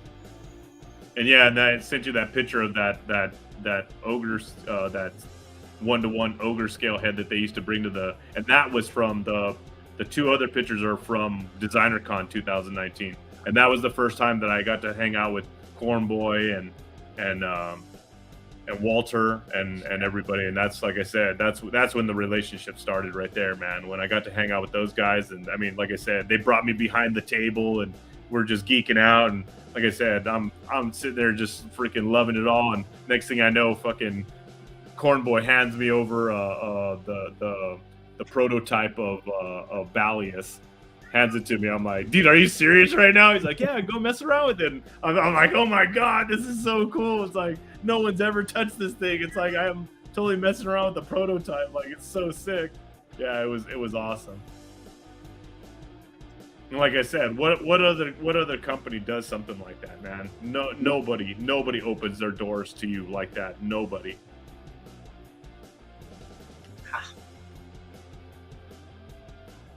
And they're all accessible. That you can. Treadaway will talk to you for hours about this stuff because he's a great dude. Same with Cornboy. I don't think I've talked like extended interaction with Jim, but He seems like a great guy too. Well, like most of us, we're all scared of Jim. He takes you on. At Intern for a Day, he took everybody on the tour of the studio, right? The props. Yeah. That was really cool. Yeah, that was really sick. And what's funny, was it Muskecon last year? Because Jim is like, you never I don't know, Jim is just a different dude. You know what I mean? Like, he always looks like he's gonna kick someone's ass, right? It's funny as shit. You know, but like, it's just like you don't even think about him like. I think of him as part of the Four Horsemen. I don't think of him as connected to the figures as much, right? Yeah. But I was buying some figures at RetroCon this past year. I'm at the table, and I remember he was checking me out, like he's done a bunch of times, and he was checking out Phobos, right? And then he just stops. He's just looking at it, and I'm like, I'm thinking to myself, like, there's something wrong with it, or was it the last one? I'm like, what did I do wrong, or whatever? And he's like, man, every once in a while, I just stop and I'm like, damn, that's beautiful. And I was like, yeah, it is pretty beautiful, isn't it? I buy that shit. But, yeah, and your story of being those guys is great. About this, they're going to do something, it sounds like. I think it must have been Mythic Customs. It must have been Jeremy for me to think this, but that somebody asked, and maybe I have that wrong. I might have it wrong, but it was like somebody asked Jeremy or somebody who would know whether or not they're going to do something similar, like having some kind of crazy big thing at Legions Con this year, and whether it was Jeremy or if it was one of the other guys, they kind of said. They didn't say no, but it was kind of like maybe, and hasn't really been decided what it would be yet, or something like that. Dude, I'm hoping they do a full-size altar that we could sit on and take pictures on. That would be amazing. That would take up the entire lobby. The big ass moose. But how awesome would that be, bro? Yeah, so there it is. There it is. And to be honest, I totally thought about buying it because it was for sale. It was $300 for that thing. Oh, and I was like, dude, I should totally buy this thing. And somebody bought it. Back. Yeah, someone bought it. You know, somebody definitely asked if they were thinking about selling like that Thygar, and I think somebody said maybe. Yeah, but, like it's that's possible. Crazy. That's crazy. So this is at least the second picture we've seen of this LeBron. Is this midday LeBron? Yeah, that's mid-afternoon LeBron. Early evening LeBron. Yeah. Happy hour. Well, okay. This is a different LeBron. This is the LeBron that used to work in the daytime. So I actually used to sleep at night. So a little bit. But yeah, now I'm a nighttime guy. So I'm like all over the fucking place. So here's look. You've already got a Cabal shirt on here. Yeah. That's when Walter just made those. That was the first shipment of those Cabal shirts, and we kind of planned it out. Everybody said, "Hey man, if you're gonna come to Designer Con, everybody wear your new Cabal shirts." So everybody that was showing up had their shirts on. So that was kind of cool too, because that way, right when you walked up, you just spotted all kinds of dudes with Cabal shirts on. You're like, "Hey dude, like, what's up? What's your name?" And blah blah. And we just all started meeting each other. So yeah, that was cool. And this was the day that goes down in history. This was the day I knew who Corn Boy was, because obviously they say Corn Boy and everybody points right to Eric. And this was the first time ever, and I barely heard the names of all the other guys in the Four Horsemen studios. I had followed Jeremy Gerard like a fucking super fanboy on his customs and had seen his face 1,000 times. When I got to the table and I met Treadaway, I mistook him for Jeremy. I thought he was Gerard. And I totally started talking to him like, dude, I love your customs. I'm like, did you bring any of your pieces? I'm like, I totally want to talk. And he's like, well, he goes, I don't really do any of the customizing stuff. And I was like, is this guy pulling my leg? Like, what the fuck? Are you serious right now? Like what? You don't do customs? So I was kind of like, oh, okay. And I'm like, well, and then it kind of started dawning on me. I'm like, wait a minute. And then I just to like, break the ice a little more. I was like, dude, I'm sorry. I don't want to like bash your name. I said, how do you pronounce your last name? And he's like, Treadaway. And I'm like, oh yeah, that's right. And then I just turned around. I'm like, sick. I'm like, that's not even Jeremy Gerard. That's totally somebody else. Yeah, it was fucking Treadaway, dude. I totally thought he was Jeremy Gerard. Dude, I just realized that Cornboy is throwing up the shocker in this picture. Yeah. I'm sitting here, I'm like, Probably wait, not on that's purpose. that's not the horns, man. He's throwing Yeah. up the shocker. That's why he's got that smile on his face. That's a shocker face if I've ever seen one. Yeah. And here we go. 2019. There's Cornboy without a mask on. That's right. You don't get too many of those in public. No. Yeah, but yeah, what a great fucking time, man. Like I said, especially first time meeting these guys and just hanging out, and like I said, they brought me in with open arms, dude. I'm like, dude, I'm nobody, you know what I mean? I'm like, I'm a brand new collector to this shit, and I mean, it was just great, dude. Like I said, all the moment, and like I said, the relationship that I built after that, especially with Walter, I mean, it was on, man. It was just on after that. Yes, this is what you were talking about before. Joseph was talking about like Arethier G-Con was in July of that year. Yeah. Okay. PowerCon was in August. So they obviously had the Prototypes then. masters Yeah. already. Okay. But listen, you were throwing me for a loop there, brother. Yeah, well, like I said, I had seen the figure, seeing it just recently, and I go, wow. I said that figure was on the tail, and I can't even remember when they actually announced the Arether wave or when they actually showed the first pictures of that wave. So obviously, like I said, I was the first one to pretty much see a figure like that in person way before anybody else did. I mean, so that's pretty super cool to know that I kind of got to witness that, which I didn't even know what the fuck it was. I mean, I just thought it was another one of their cool figures. Afternoon delight to LeBron. That's right. Like I said, a different time, a different man. That's what it was. So Brian, you sent over this custom this week. Yeah. Pretty Super sweet dope. stuff there. Who is this again, if you remember? I believe it is Steve Nguyen, Yeah. Okay.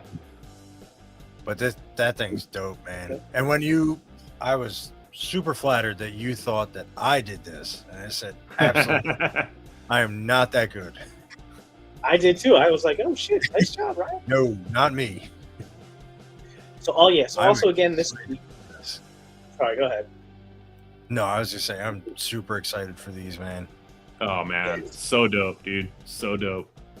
This The is colors that they're using, man, the freaking soft goods that they're using, so freaking bitchin'. But when I first saw this picture, I'm like, oh, that looks cool, but it's like, it's a Zeri V paint. Not like to be like pejorative. But when I saw this, I was like, that's a totally different figure. Like if I had never seen this and just saw this, Yeah. I'd have been like, oh shit. Like the first thing I thought of, but this is after I saw this one first, and then this one was, I'm getting like a Bosch meets Boba Fett type thing. And the Yeah. Bosch thing is probably just because, it's a space figure, female figure with a helmet on, with stats, so it's, Bosch like, and then the colors, not really Boba Fett colors, but like somewhat reminiscent there, but it looks really, really cool. Yeah, that's I think super, I like super dope. the one armored arm and then the one bare arm, but it still has the gauntlet. I Yeah, love that look. yeah. Freaking super dope, dude. There's And some more this guy, shredded man, figures of the pilot. so badass. That I'm really pumped for the pilot because that red, apparently that's a Joe Vasapolo paint job. That the shiny, Dude, it's beautiful killer. candy red is just delicious. Dude, trust me, I'm gonna start investing in some serious candies Yeah. on my paints. I know a lot of candies that are out there that I'm like, dude, I have to put these to some mythics now. So somebody pointed out in the Cabal, well, I forget either the Cosmic Cabal or Mythic, that there is another character in the background, and I cannot tell if that's just another pilot back there, Yeah, or is that a whole new character? well, his leg armor is different, so it might be like it kind of looks like one of the like the Tusk like Sentry figures, but it's got a different paint scheme on it. It's got some kind of reddish on the leg or something. You can kind of see it, and it's hard to tell. It might be a sneak peek at one of the newer ones that's coming up. But yeah, that's kind of cool. They commented on Trevor's post, and Trevor didn't say anything. He just put the big ass eyes emoji. Yeah. So maybe it is, maybe it's not. Who knows? Yeah. What a great freaking shot again, man. Yeah. Freaking, God damn it, Trevor, he's so good. The light coming through and the atmosphere, and this is the Crash Box complex. Yeah. Dio, right? Yeah. I have that door system. I don't have the whole complex, but I have that door system. It's so fucking cool. Dude, it's worth getting those extra pieces, I'm telling you. Yeah. The floor pieces, you just set them on a light board because all those are set up like grates, so the light actually comes through. Yeah. And then look how fog. It looks like it's levitating. Yeah. The so fucking cool, parts, man. like, what a fucking maestro, Trevor. Yeah. Out of here. But see, now people are gonna complain because the figures don't actually come with that floating case and that shit. And they're gonna be like, hey, what about? Isn't it supposed to come with this? Hold up. Trevor pictured it with this. That doesn't come with that? Yeah, exactly. See, now Trevor's gonna get all kinds of shit. Trevor, are you still here? No, these pictures are awesome. Yeah, fantastic. And yes, of course, So I absolutely. cool. The first thing I thought was, okay, if he's a pilot, what does he pilot? Oh my god, yeah. Like, I don't. There might not ever be anything. Like, he can just be a pilot. That's a character they released. But like, you think the Four Horsemen didn't realize that as soon as they put out a pilot, that someone's going to ask the question, well, what did they pilot? So who knows? I wouldn't put it past them, dude. After they came out with fucking Conibus in the last wave, where they're like, oh, you don't think we're going to do a skeleton horse? Fuck you guys. Here's a skeleton horse. But they don't even have to put out this big giant monster thing. They could do something that's scaled like the what is that? The Skeletron, the Robo Skull, like something a one-man fighter, whatever. It'd be fine. I'm good with that. It doesn't have to be this big giant thing, even though a big giant thing that they do would be fucking top notch. Yeah. So you're saying there's definitely going to be a space station then? It's confirmed. Oh my god, space station. My god, dude. This is, like I said, this is gonna go so out of freaking control, dude. Yeah. Like I said, I'm so glad I'm so glad I have these shelves behind me, dude. I'm so glad I have those shelves behind me now. I'm like, I look at those every day. I'm like, thank you, Jesus. Like, now I got space, man. Because like I said, this is gonna be awesome to just put all this new shit and think of all these crazy, cool diorama backdrop scenes to build on that. And yeah, it's gonna be so dope. I can't wait, man. It's gonna be a long, drawn out process, but it's gonna be so worth it. And hopefully everyone pre-orders this. Yes. So we don't get I'm fine if you're new. Like if you're new, you missed it. But I'm passing on these, and then you get the regret posts as soon as this shit starts hitting. Yeah. Yeah, but here's the thing. Like, the thing that's just silly is just like, I don't know. Maybe it doesn't bother me that much, because if I see something like an annoying post, I just keep scrolling. But it's like, and maybe it's lack of knowledge, and like lack of knowledge it's fine. Like, not everybody has been into the line at least 6 months, right? Some people are just getting into it now. But it's kind of like that they missed the pre-order for it all. And they're like, all right, can somebody sell it to me like at the pre-order price? Like, that's what they think are reasonable prices. But it's like, well, no, I mean, like, typically at that time you can still get them from the retailers. It's just going to be more. And then some people get pissed. It's like, well, how come it's not $37 from the retailers? And it's like, because it's not. It's just not, bro. Like, it's not. That's not how it works. No, I'm not talking about those people. That I get. I'm talking about like what the example that Trevor gave, that you guys told me about when he's like, oh, well, I'm not going to get this bag of fries here. Those people. Yeah. Yeah. Like they go out of their way to say that they're not going to do it. And then, oh, well, I need you guys to sell this to me. Yeah. You went out of your way to tell us you weren't going to get it. Hey, here's something cool.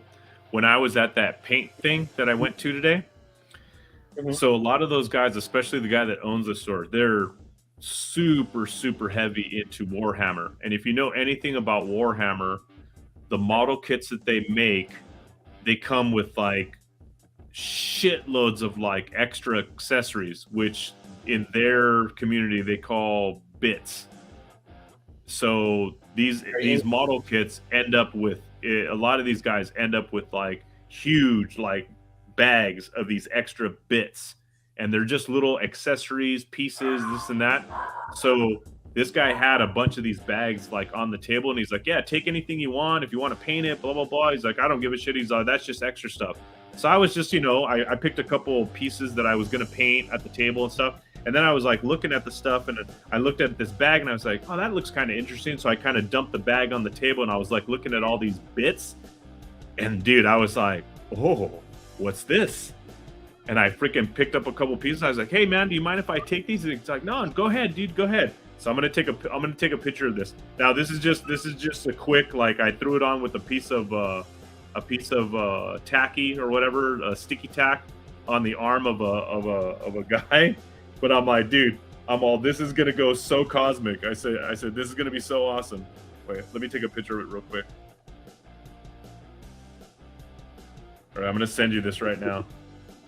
This is the kind of stuff that's going to be, like I said, next level game changes, especially for the customizers going into Cosmic, man. I know for me, for sure, I'm going to be looking for stuff like this so hard. Let me send you this picture.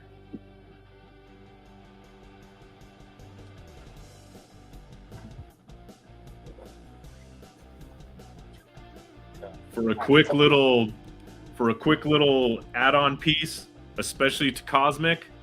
These things are gonna, and I got a pair of them, so I'm like super stoked. And I got a couple of other little bit pieces that I was like, yeah, this might work. But these things I saw, and I was like, oh, that's a must-have right there. So I'm actually gonna go back to this guy's shop and be like, hey, dude, you guys have any more of these around, like laying around? I sure love to have them. Oh, that thing's badass. Isn't that cool? Yeah. Yeah, but I was like, dude. I bet you could glue one of those pegs onto it, so it pegs right into the portholes.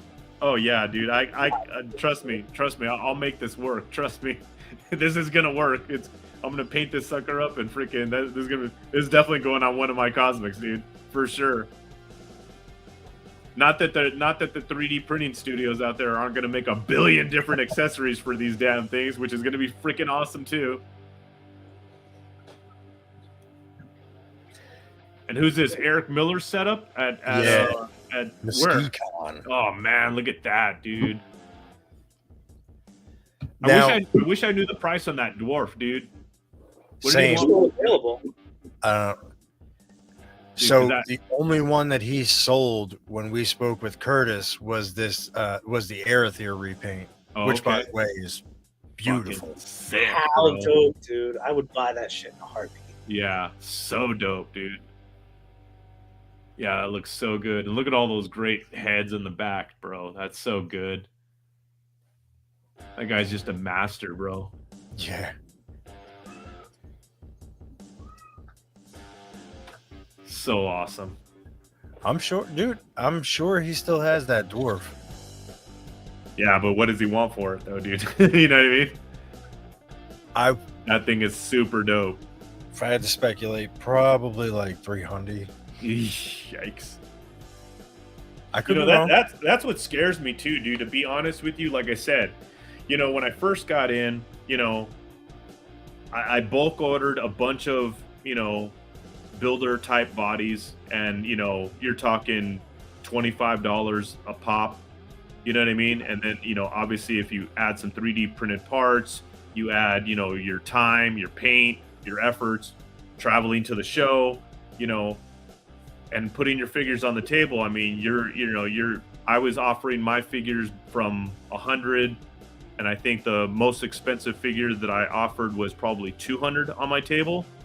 But now it's like, basic builder figures are $37, and the prices of airfares up, the prices on hotels are up, the prices on the table fees up. You know what I mean? It's like, so, like, I don't know how much. I mean, I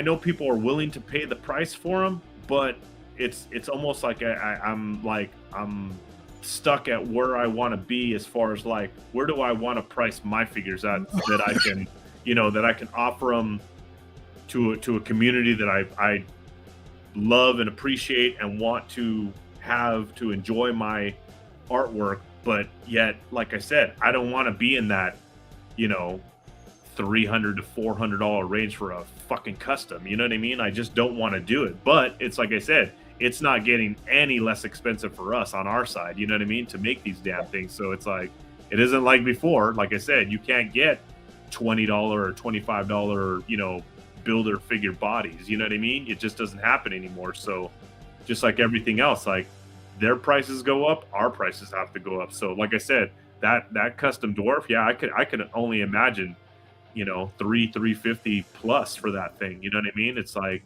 and it'd totally be worth it. I mean, but it's just like I said, it's like, it's a hard pill to swallow to try to have somebody come up to your table and go, oh yeah, like I said, mine, and I was kind of, on the fence about it. Like, how do I price my figures? Like, what do I price them at? Because I mean, there were people in that place, like Rich Keiss was selling figures for 400 plus, and people were buying the shit out of them. And I was like scared to offer my figures at 150. You know what I mean? It was like, but to each his own. Whatever you want to, for your artwork. I mean, you charge what you want, but that's a place to do it. Like, oh yeah. I didn't pay 400, but I paid a lot of money for my Rich Keiss custom I got right here that I showed you guys. Yeah. And there's not a second that goes by that I regret that at all. But it's also like like you're putting a ton of time and effort into your artistic expression. Yeah. So why wouldn't you charge what you feel people should pay? Absolutely. If they don't pay it, then that's on them. But like Jonathan, you just said you don't regret it, and I didn't expect you would. And like I said, it's not anybody's fault. I mean, but it does That's cost me a lot of money to get to Legion's Con. You know what I mean? It costs a fucking shit ton of money for me to go out there that week. I mean, all the way from Southern California, dude. That's a big, major trip that I have to take and put it, into my expenses to get out there to sell my customs, that's the only venue that I sell them at. You know what I mean? It's like I don't do it on the Cabal, which now I'm almost thinking like, after, because it's just getting, it's in times like this, it's starting to become a little bit too much to swallow. So it's like, I'm almost thinking like, well, will I have to go the route where now I'll have to be the customizer that says, hey, either I'll put my stuff on Legion shop or I'll sell them just straight off at the Cabal, but I just, like I said, I love the community and I love being there for everybody. And I love having my stuff in person for people to come up and touch and see and enjoy. And it's like, I hate to think of not doing it that way, but like I said, it's one hell of a ticket to fund every year to get my ass out there, man. And it's just like, and like I said, and it's not getting any cheaper. It's really not. Well, I mean, here, this is what I would say to you is that, like, how you feel is how you feel. That's all there's to. That's you. Nobody can say anything about that. But from like a strict like dollars and cents perspective, I would say, for the people that not only will people pay for it, they'll be happy to. You know what I mean? They would love to like come up to your table, like, and like when you're at Legion's Con, especially at Legion's Con, the idea of buying a custom, it's like so much more meaningful. It's part of the experience. And like, I don't think anybody that's halfway serious is not trying to like, let me get this for $50. People don't haggle over customs. No, not at all. I never had one person haggle me for the price. They saw the price. Here's the money, and it was like, all right, cool. You know what I mean? because they told you're right. If it was any other toy con, I would have been arguing with people left and right. But since it was Legion's Con, like I said, that's why I put out the extra effort to make it to that show and that show only. You know what I mean? That's why I do it, because I know I'm going to get the respect and the love back from the community. Absolutely. But like I said, it's just yeah, it's tough, man. It's tough to weigh the decisions on how I want to go in the future, because like I said, it doesn't get any cheaper, and it won't. And I understand that. I understand that it won't, but it's like I said, it's going to get a lot tougher on the pocketbooks. And sorry to say that, you know what I mean? Because I do want to, I want to be fair to people, and I want to, like I said, and I see my artwork at a certain value. That's just how a lot of people will say, oh man, you should charge way more for the stuff that you sell. And it's like, I could, but it's like, I'm happy with what I offer it for. But now I'm looking at it and going, maybe I should, up my prices a bit more, because you know what I mean? It's like I said, it's just getting tougher. Well, plus I would say that it's the years of practice and experience that took a customizer or an artist to get to where they're at now. It's all of the supplies. It's the hours and hours they put into it. It's the expense of getting to the con to sell it. Like it's all of that. Yeah. But there's more than that too. Like I was listening to Anthony. I think Anthony was on Legion's Lair or something like that. Anthony has House Field, and he was talking about he's doing what is he doing? 23 customs for 23 or something like that. Yeah. There's Legion's Lair. And what he was talking about, I thought this was very interesting. And even though I'm not a huge customizer, I appreciate the art and the craft. And this makes sense to me. What he was saying was that, like, as he makes these customs and finishes them, what he has to do is he boxes them, he packages them up, and puts them in a box, so he doesn't have to look at them anymore. He's like, because when I make a custom, essentially what he said was that the longer that it sits out and I can look at it, it's going to be a lot more difficult for me to part with it at that point, because it becomes like, I would imagine that every time you look at it, you think about the hours and hours of like all of the work you put into it, and to Jesse's point here, the trial and error, like the things that led you to that custom, whether it was one of those customs where you had an idea in your head and then you did what it took to execute that idea, or it was one of those things that you just started creating and one thing led to another and the end product is the end product. Either way, that's part of the price too, is that you've now given this much of your life to this thing. And now you've got to send that on to somebody else. That's worth something too, I think.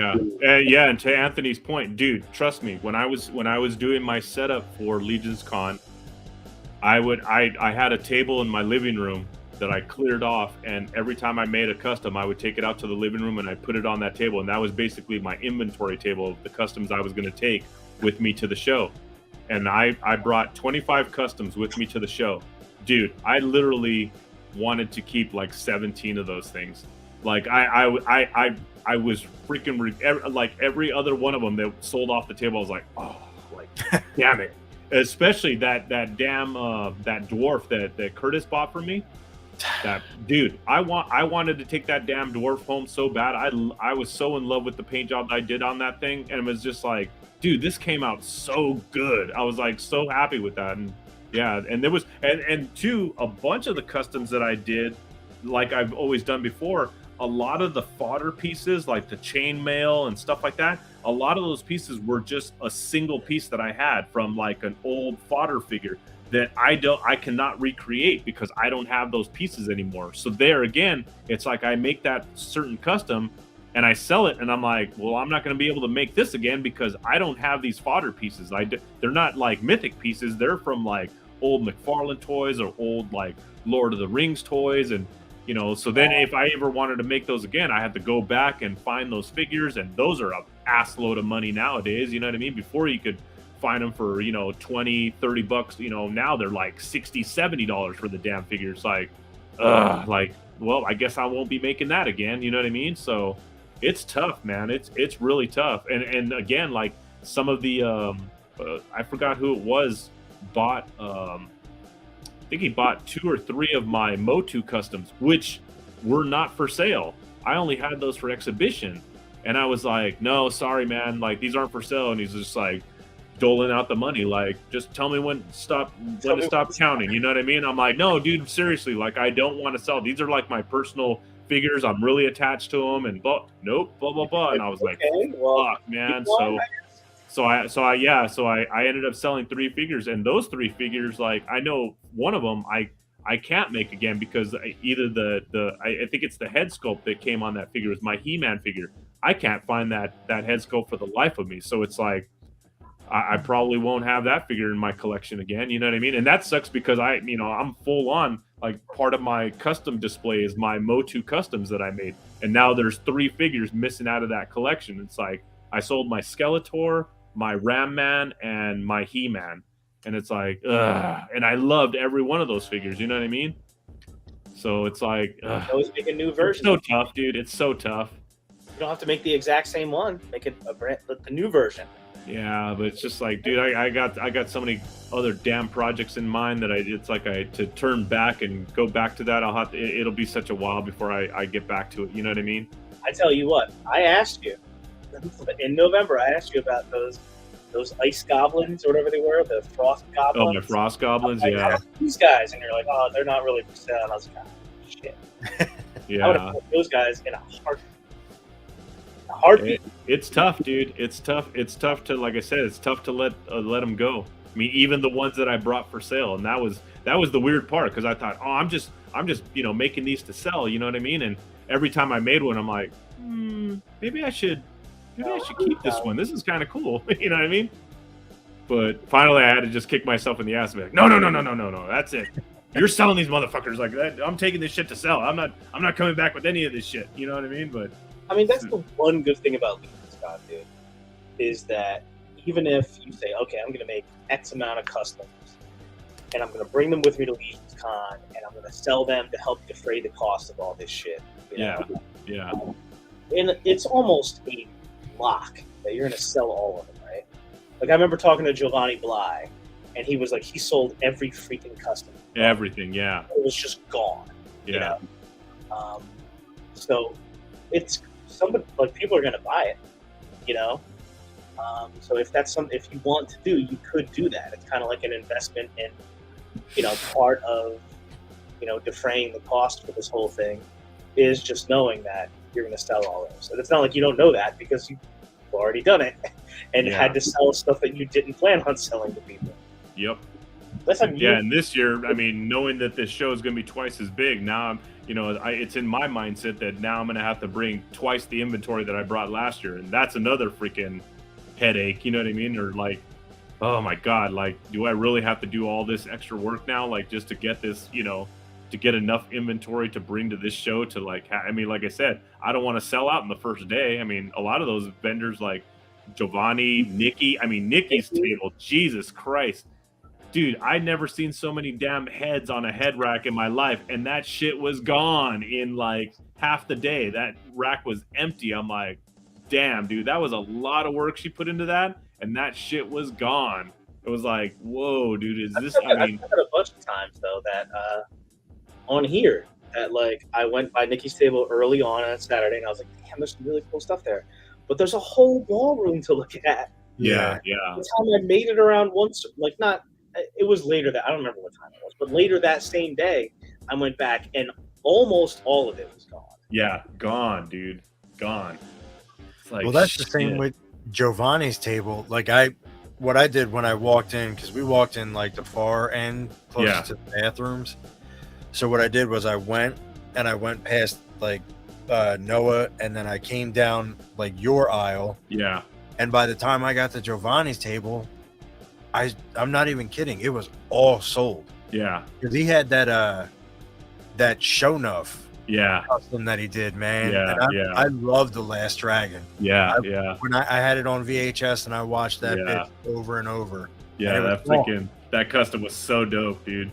Because Ryan Zarek, he got it. Oh, he's nice. the one who bought that. Yeah. Yeah, it's like I said, it's craziness, dude. It's complete craziness. And like I said, what it'll be in the years to come, especially like I said, now with Cosmic coming in, and like aside from the standard centuries, which are going to be my new builders to like customize and stuff like that.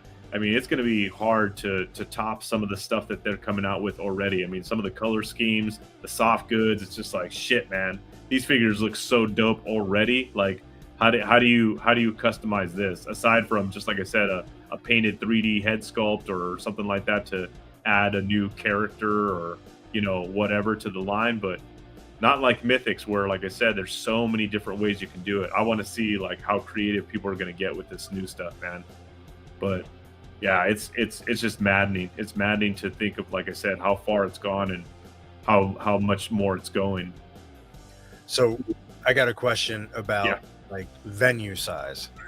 Yeah. Do you think they'll be able to get 2 years out of a place like this year? Or do you think that they've already outgrown this space and they'll have to get a bigger space next year? At some point, I think, I'm sure you were asking both of us, but my guess is that if everything goes well logistically and everything else at this location, they'll probably come back to this location next year.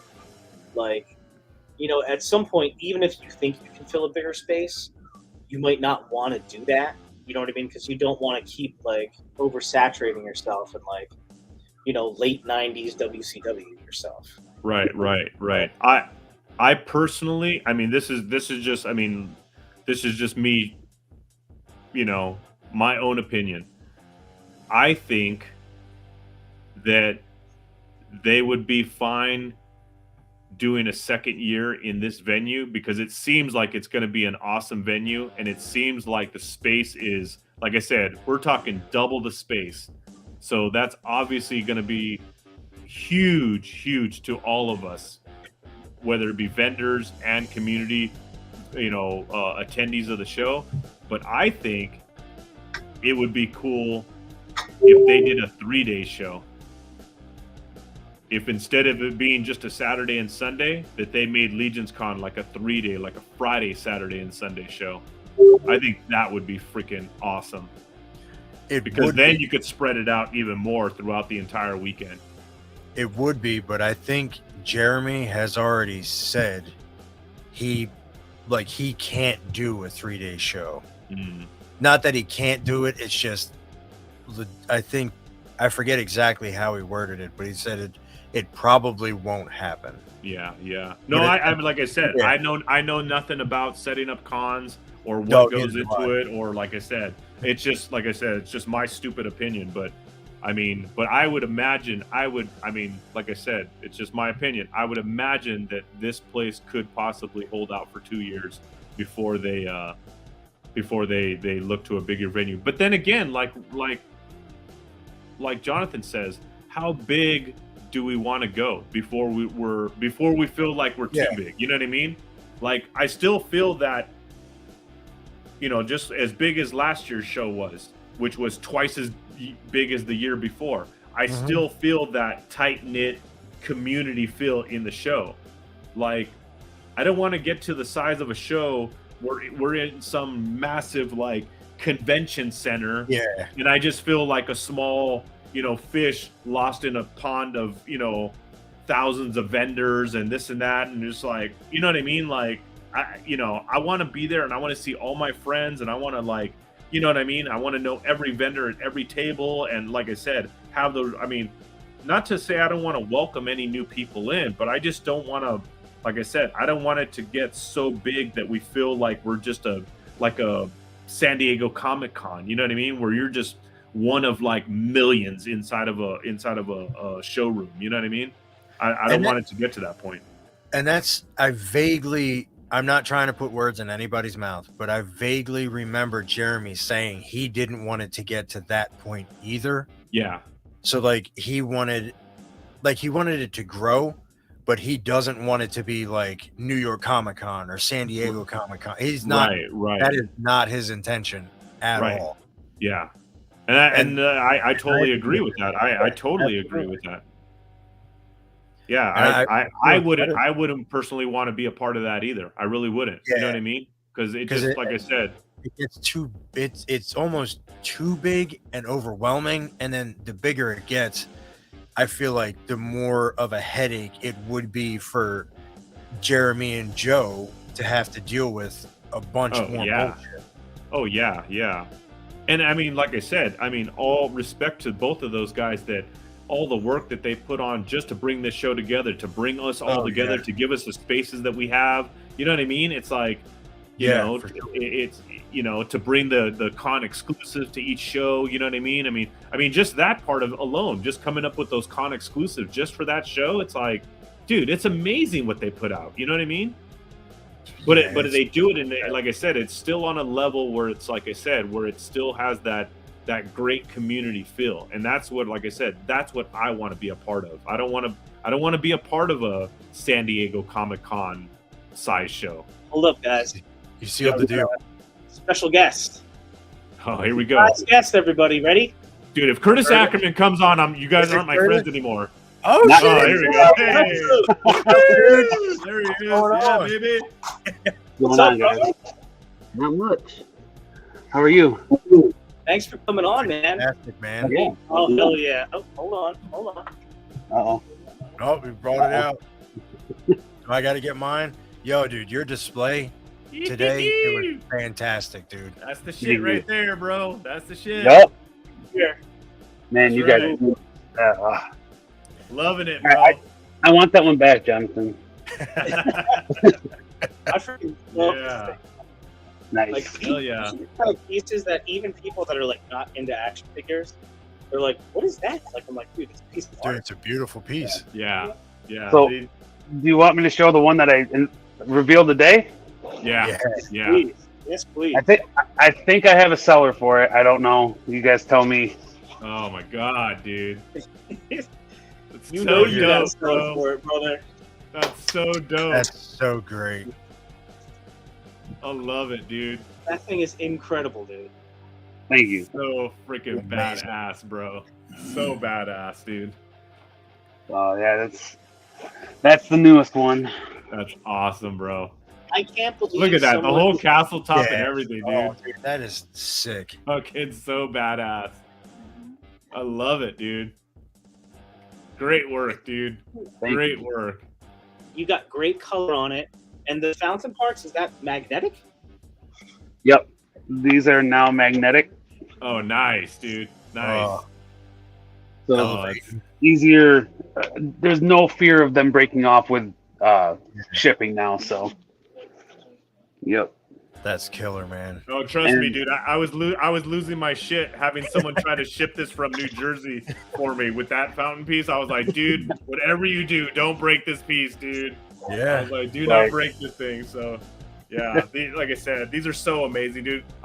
This is, like I said, going to the show and being a part of this community, and not only selling my customs and you know, offering my artwork to have in people's homes, but to bring home a piece of artwork to put in my home from a person that I respect and love in the community. I mean, this is freaking, like I said, this is what it's all about, dude. To bring one of these home and say, yeah, I have one of this guy's pieces, and it's like I said, this is a gem, dude. These things are a gem.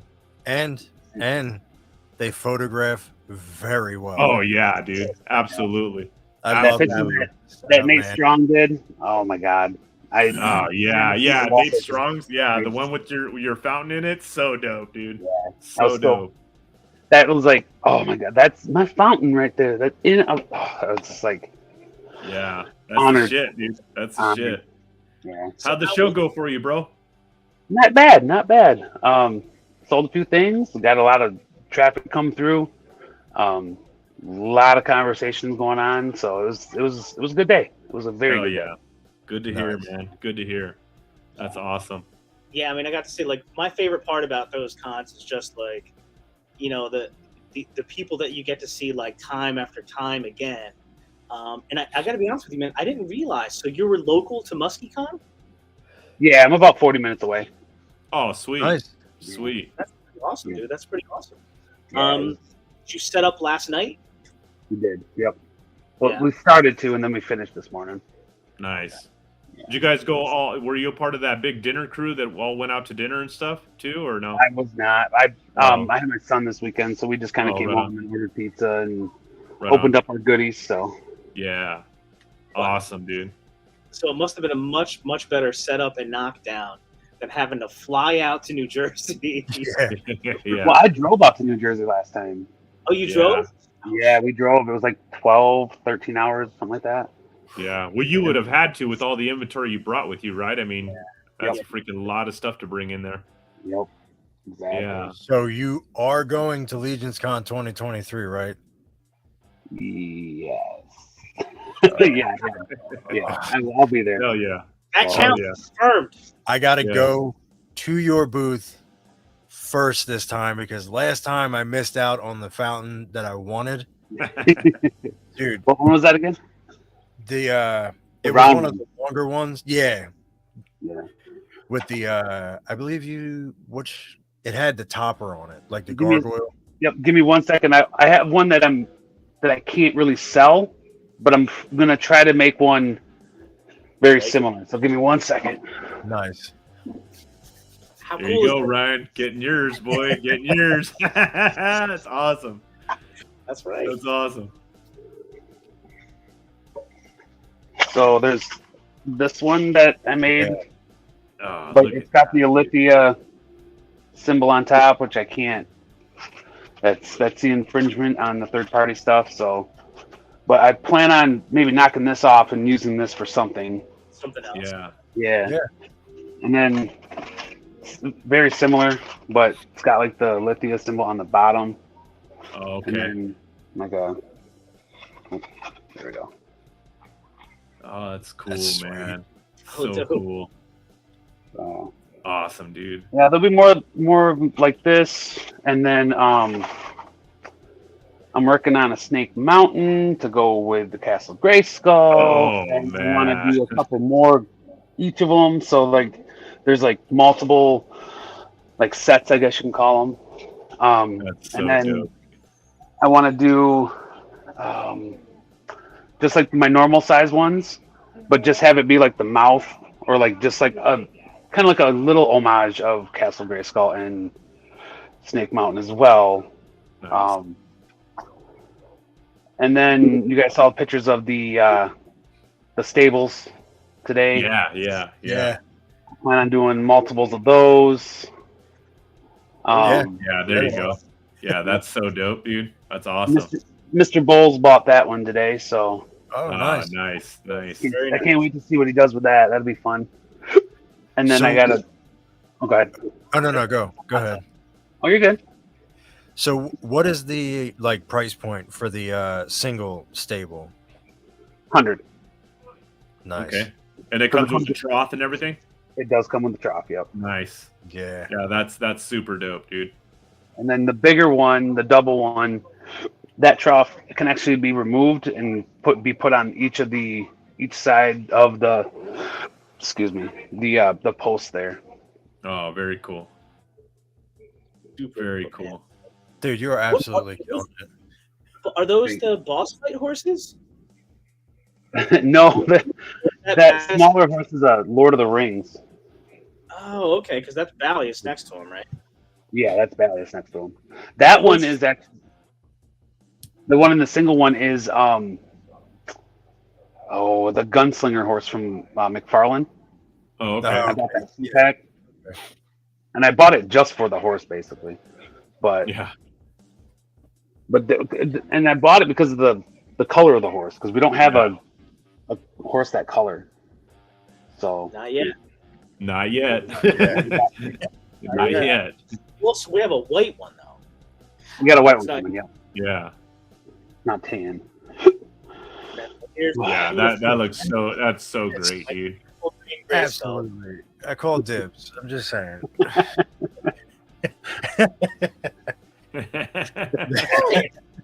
Two? Gonzo? You guys heard it here first. Ryan called dibs. He was the one that called Dibs it. is a dibs. Yeah, dibs is a dib, man. I hate to say it, but someone already messaged me about it. It probably, you're all good. Oh my Well, God. I told him, I said, if you don't go for it, I am. Yeah. What a fantastic piece, dude. It's so Yeah, fucking awesome. it's stellar, man. So can you tell us a little bit about, like, how long had you wanted to do a Gray Skull fountain? What kind of went into the thought process? Was there any particular, inspiration other than just a love of Motu? Like, can you just give us some of the background on this piece? I honestly, it was just kind of like there's a market for it, I believe, and I kind of thought about doing PowerCon this year, and that's what kind of kickstarted it. But I know that just even if I didn't go to PowerCon, which I don't think I'm going to, but I know that there's such a love for Motu in this community, and in my circle of friends here in West Michigan, like it's so big, and I know people would appreciate it. Yeah. So I started doing some sketches and looking at stuff, and I started piecing some stuff together, and I was like, I don't even know, because I don't know how to. I'm not that great of a sculptor, but like trying to add foam to something, I'm like, I'm just gonna have to just go for it, and I just started carving in stuff, drew on it, and the end result is what you see here. It's I don't know. It came out way better than what I thought it was going to. How much time do you think you'd say you put into this piece in particular, with all the sculpting, the castle? I mean, the two side pieces. I mean, how much time do you think you say you'd put into this one piece? Because this, like I said, this is an amazing piece, and obviously these are not just pieces that you just pick up from the local store and glue together. I mean, this is all custom handmade. Right. It's hard to say. I don't really like time myself. I probably should. But I think I started back in December. Like I started kind of messing around with it, maybe January. Yeah. And like I don't know, I had that real big lull after Legion's Con. Like almost like I got spent and oh yeah, trust me. I know. Yeah. So I just kind of worked on it here and there. And actually, I don't know if I can actually get this in the camera. It's not actually together. But this is the beginning of Snake Mountain. Nice. Oh, yeah. So, like, that kind of go through and... Oops. Nope.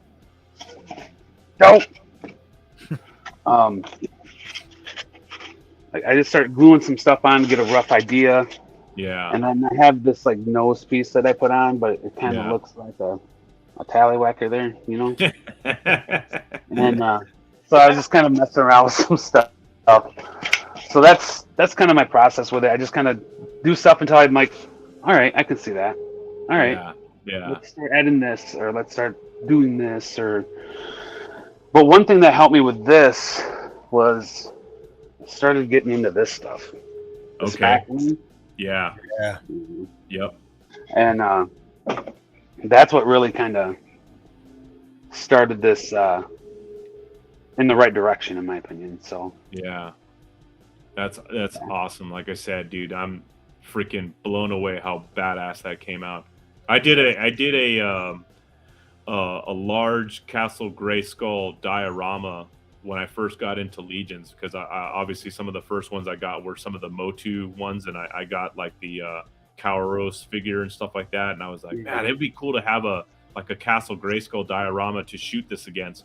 And I remember it must have taken me like 3 months to build this thing, and the hardest part to build was the skull part of the castle and the whole drawbridge and the whole thing. I mean, to the size to fit Legions under it and the whole nine. And I mean, it was such an undertaking. I put lights in the eyes and stuff, like a glowing green eyes and stuff. And man, I'll tell you, I never want to do that again, because it was so tough. Pictures of that? I'd love to see it. Yeah, I'll send you a picture of it. But yeah, it was just crazy. Just like I said, all the shit I had to go through just to build that damn thing. Yeah. But yeah, this is incredible, dude. Such a great piece, dude. Thank you very, very much. Thanks. Yeah, and it's sort of like this sort of opens up, the floodgates as to kind of like, and I'm sure it did for you a long time ago, is like, what's really possible in this line of like dioramas or diorama pieces. Is that what else? Other tributes, other things like, Snake Mountain is the next most obvious one, but I'm sure there's a bunch of other ideas that you have floating around in there. Anything that you can share with us that you're thinking about doing?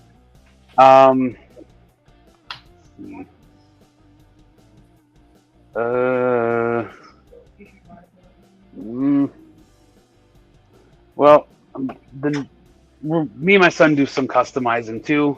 And our next custom that we're going to finish is a Sonic the Hedgehog. And so we got this started. It's not nowhere near finished, but so I'm thinking about doing a giant ring fountain. Nice. That's brilliant. Awesome, dude. That's a perfect use of the Fuzz Monk, man. Yeah. Perfect. Yeah. I don't know why no one's even thought of that. Sonic the Hedgehog freaking tribute figure. That's awesome. That's sweet. I got Fantastic. Cool shoes. Yep. So I was thinking about doing a fountain and like a little base or something with like a giant ring for the fountain backing and something like that. And then we did the turtles. So I'm thinking about doing a turtle like sewer type of fountain as well. Not really sure exactly how. I haven't really done any sketches of that yet, but there was a really cool moment. Like our booth today was across from Wolf King and Eric Miller, and it was kind of like my son like saw Eric's turtles back when I first saw them, and that was his inspiration to wanting to make his own turtles. So we finally made them, and I think I posted a couple on the Cabal, and I was like, "You want to bring them at the show and we can show them off and stuff?" He goes, "Yeah." And then we get to the show and he sees them. He sees Eric's stuff. He goes, "Dad, those turtles." I'm like, "I know, buddy, I know." And so Eric came over and we were talking about the turtles, and my son got to talk to him about them and stuff, and it made his day. And then at the end of the show, I'm going to post a picture on it a little later. We took Eric's 4 turtles and my son and my 4 turtles with the 2 of them right next to him, and it's an awesome picture. Eric's he's just a nice guy. Dude, the nicest. He's one of the greatest. Nicest. Yeah. It's so cool, man, that you guys did that. That is so cool. Yeah. I mean, just so you know, we had a man on the inside, Curtis Ackerman, hopped on live with us this afternoon. And and I heard y'all were in my booth, and like I wasn't there. Dude, and I was like, can you get a close up of that gray skull. Yeah. And then when we asked the price, and I think both of our minds were blown at that point. When that's your wife, right? Yeah. Yeah. She was like $125, $150. $24. When she said $24, I was like, that's incredible. Wait, you said $24 on that? On Gray Skull? Unreal. She's fired. She's not allowed to do the booth anymore. Well, you did give a range of what the real price was. And I was like, there's no way. He should be charging way more. So hopefully, Jonathan, you pay $300. I'm just saying. Thanks, Brian. No. Seriously, even like that range, if that is in like whatever the right range is, without nailing you down to anything, it's still less than what the 3 of us hypothesizing. Yeah, for sure. With that 100% amount of detail and the work you put into it, it seems almost criminal. And being someone who has a piece of yours already, exactly, knows like how cool it is. Like, and I was terrified to bring this home in my car. I was terrified to bring this home in my car, but like, it's still in perfect condition. Yeah, you should have seen these guys. As soon as we got started, they're like, "Dude, did you see Curtis Ackerman's live stream when he went into to Alex's freaking booth, his grades. I'm all, no, I didn't see it. They're like, oh my god, you got to see this thing. I'm like, well, thank you guys. That's awesome, it dude. means a lot. It means a lot. So what about anything else that from the Muskecon experience? I know this was like the 5th volume, right, of this con. Have you been before since you're 40 minutes away, or just the first time? I want to say I was at 3. Maybe it was 2. But I was just an attendee. I wasn't selling or anything. Me and a friend of mine went. And then last year, it's funny though, because like last year is what kicked it off. I brought 5 of the first 5 that I ever made to Muskecon last year. 4 of them sold out before the doors even opened. The last one sold within an hour of the doors opening. So to come back this year with the volume that I have now was kind of, it was kind of bittersweet a little bit. Like I was like, wow, I went from having just a little shelf at my friend's booth to having a booth of my own, which I split with said friend. And it was like I said, it was kind of surreal. The lady that bought the last one showed up this year and said, "You've been busy." So I was like, that's to people like to come back and just say, "Hey, I remember you. Your stuff is great. I still have your fountain up on my shelf." Like, wow, like that just it seems weird. It's a good feeling, isn't it, dude? It's a great feeling. Like, yeah, I was like, I'm kind of in my element here. Like, this is great. Yep, absolutely, especially, dude. Like you've gone like light speed. You know what I mean? Now it's like it's like a known thing. Like I does the same thing. Eric does the same thing. I tell people all the time, like this is not like a thing that like everyone is doing, and it's sure as hell not something that people are doing well. You know what I mean? Yeah.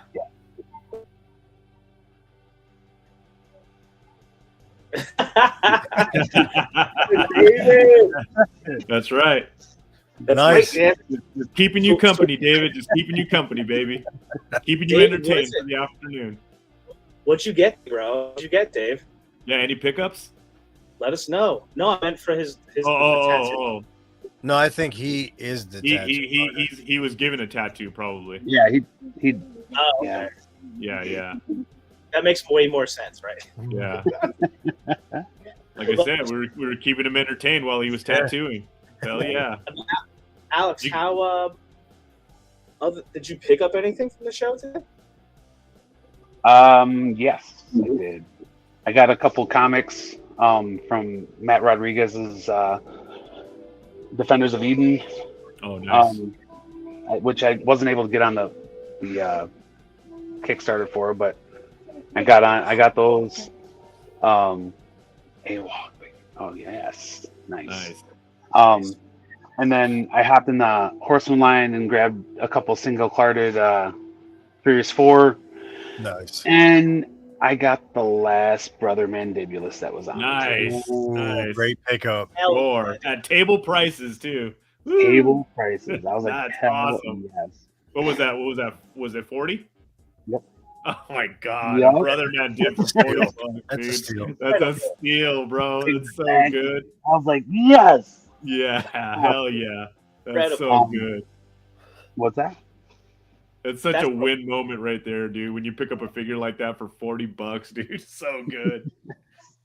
Yeah. That's a story that I want to hear from a con, man. It's like, I got Brother Mandibulus for 40 bucks, baby. Yeah.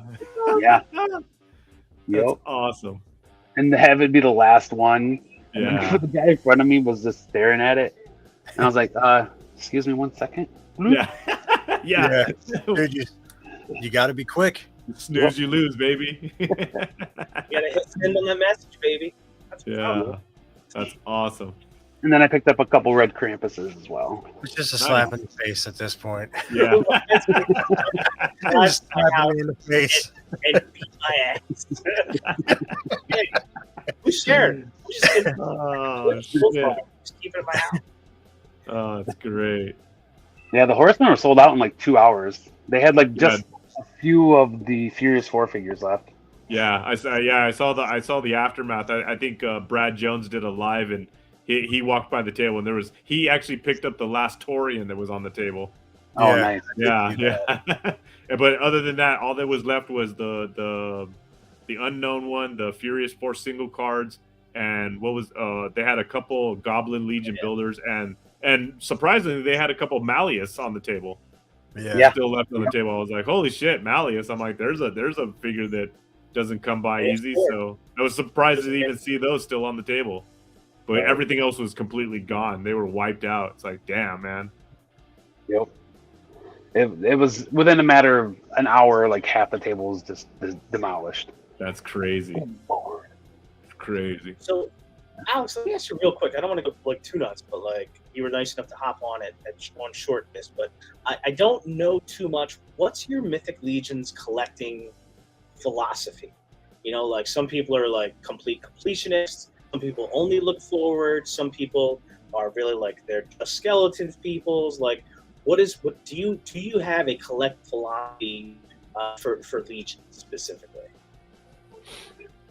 Not really. Not really completionist. Would it be nice to get a couple of the older figures? Absolutely. But it's at this point, it's like, I mean, I kind of do whatever looks good on my shelf. I got a couple different like themed shelves. Like I got like a Tundra shelf, and then I'm doing this weird like Cthulhu cult type of thing on one of my shelves, and then I have I don't want to say Arabian Nights, but it's kind of like a desert party type of thing on another shelf, and then I have a barbarian shelf, and I have a knight shelf, an elf shelf. That sounds weird, but vampire shelf. Just So you have elves on your shelf? Are you saying? Yeah, exactly. I do. But it's very mixed. Like my Tundra shelf has some Marvel Legends. It has some McFarlane stuff in it, some Fortnite stuff in it, some GI Joe stuff in it. Like it's very mixed, but it's all like snow covered, like snowy characters, and that's how all of my shelves are. Yeah. You gonna go for a snow job to put on that shelf? You think? I would, but I don't like the name. Okay, that's fair. But Even I'm back very then, it was selective. kind of weird. It was. I'm very selective on the GI Joes that I buy now. Like it's just more of the stuff that I had growing up, and it was even then. I'm not buying everything. It's just the stuff that really stuck out. Like I'm really looking forward to that shipwreck because my dad was in the Navy. Nice. And that just kind of like an homage to him. And I've always liked him. My dad liked him. My brother was in the Army, so I got Duke. Like it's very much like a Connection. emotional. Yeah. Absolutely. Do you have other than Legions? Do you have another line or an area that you're into? I was really big into Black Series because I really love Star Wars, but that has kind of dwindled down too, just because of kind of narrowing down what I'm trying to collect. But it's basically Legions. Like I said, I pick up things here and there. I've been picking up a lot of McFarlane stuff lately, just because he's been killing it with like the deluxe figures and stuff. They look Megafigs. the mega figs, yeah. Like I picked up Sabak. Did you pick up Calabac? What was that? Didn't McFarlane just do a Calabac? Yeah. Hell, Has that been released? what one is that? It's like a New God figure. Yeah, it's like a throwback to like the Superpowers figures. Oh, It was one of the Dark Sides. children. Yeah. Oh yeah. I haven't picked him up yet, but I want to because he looks exactly like the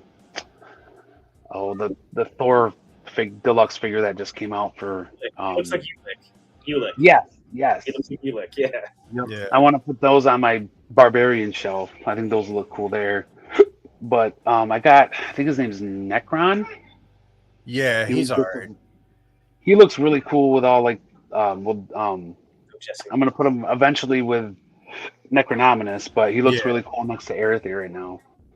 So I still say the best mega fig that he put out is Bane. A lot of people. Really? A lot of people love that figure. I don't have it. The new one or the old one? The new one. Oh, Not the one that came, not that not the great. super thick one. Yeah, I'm talking about the newer one that actually looks like. Bane from Nightfall. Yeah. It looks like Nightfall anyway. Jesse, thanks for hanging out, Jesse. Right on, Jesse. Take it easy. Tonight. Great live. If anybody wants to go check it out, check it out. Yep. Jesse does a good job with that Legion's class. So Alex, I could ask you questions all night long. How about one of my last ones? Do you have a current Grail that you don't have that you would like to get one day?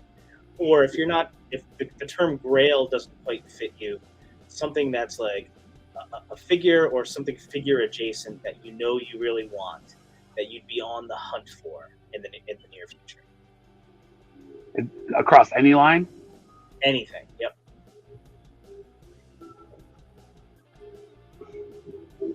I don't know, to be honest with you. Don't say Borges because I already gave it to Ryan. Yeah. Like I said, if I came across one at the right price, I would pick it up. It's not like something I'm like out on the hunt for. I wouldn't mind getting the Frost Troll or the Bronus Troll. Mm. I know a couple people that have them, and I just got to come up with some money for them. Yeah.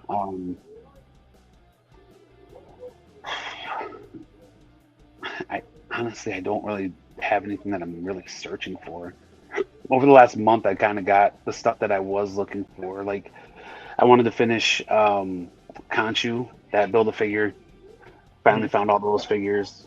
I picked up, like I said, Sabak, and those weren't even figures that I was like a Grail figure or anything. It was just stuff that I was like, that would look really cool on the shelf.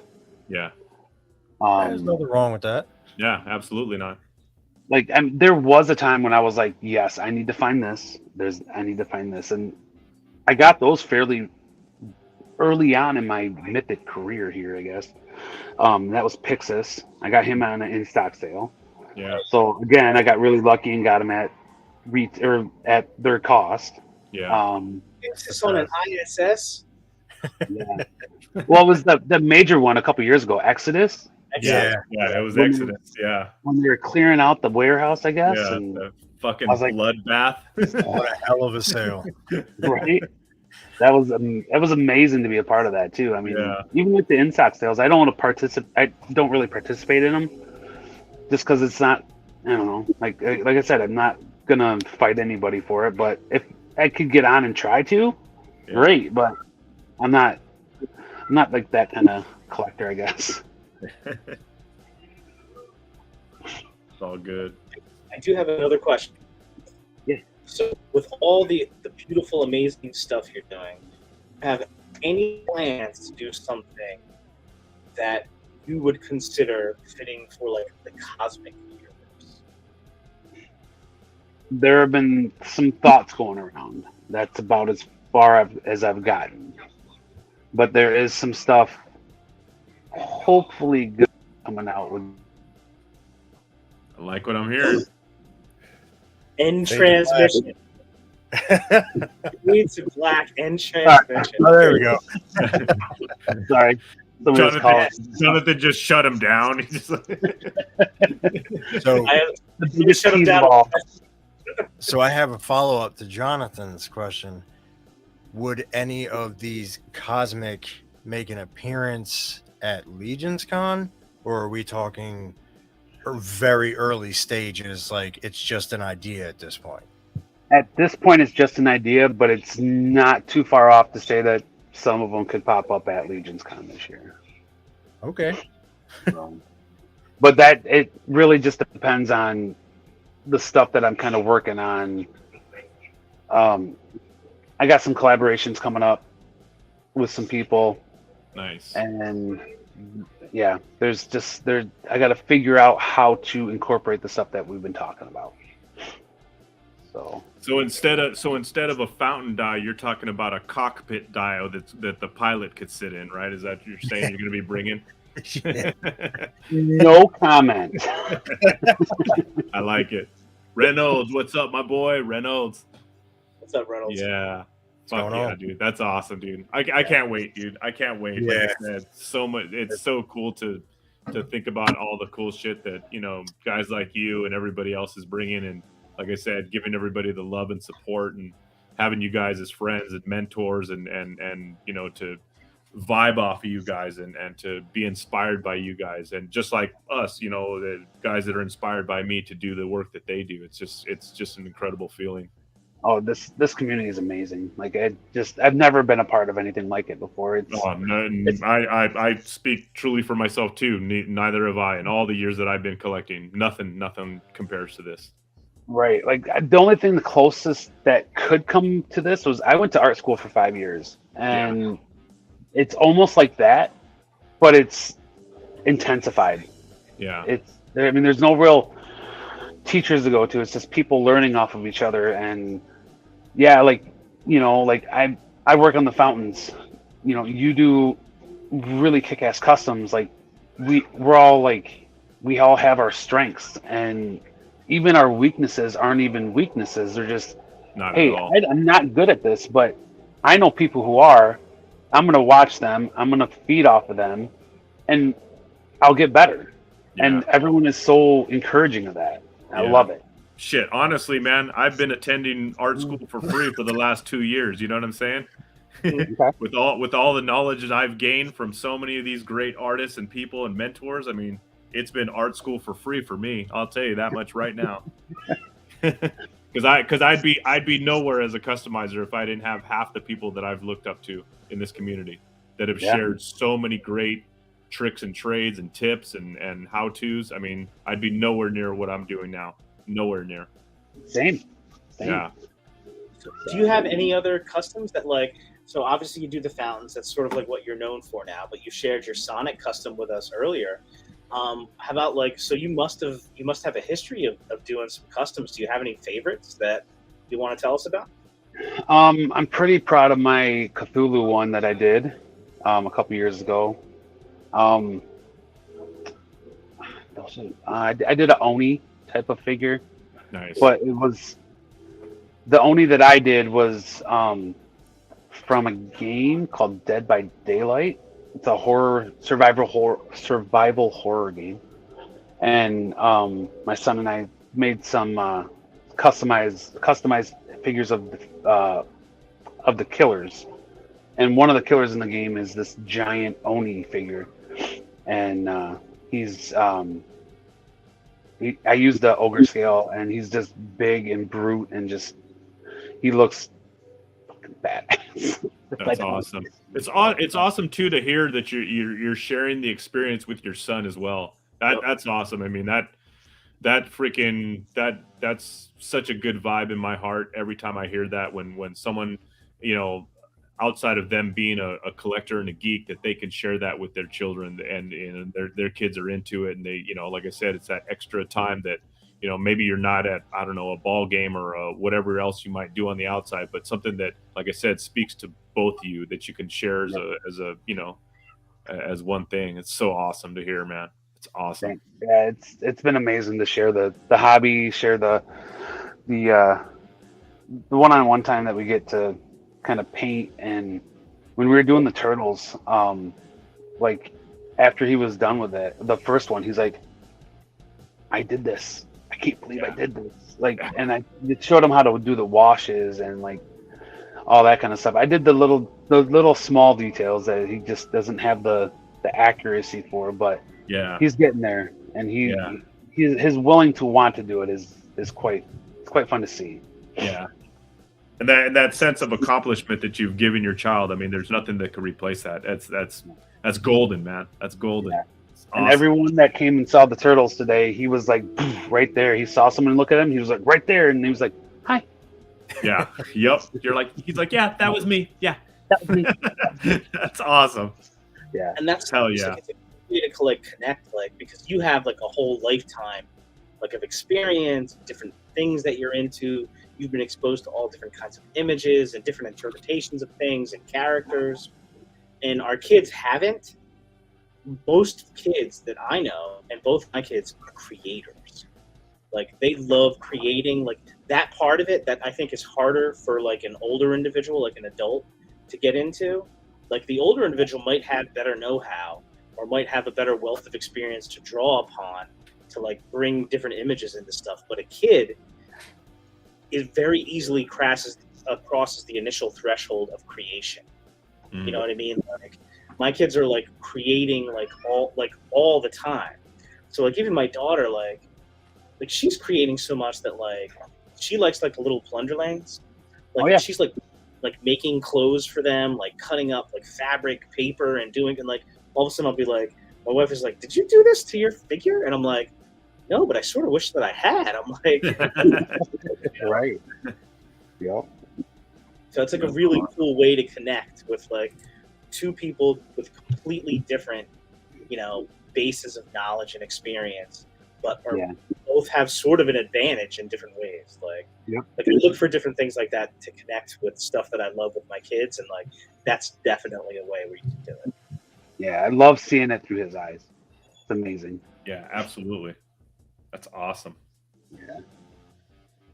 So what's next, man? What's next for you and Drunk Gizmo and your hobby and your creations? What's next?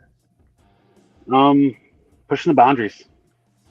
Just gonna be pushing myself to do things that I'm scared to do, to do things that I know I can do. I just have never done it before. Just trying to get inspiration from everyday life. Just trying to just pull everything into everything. I guess I don't know how to explain it. Like, it just to keep going, move forward.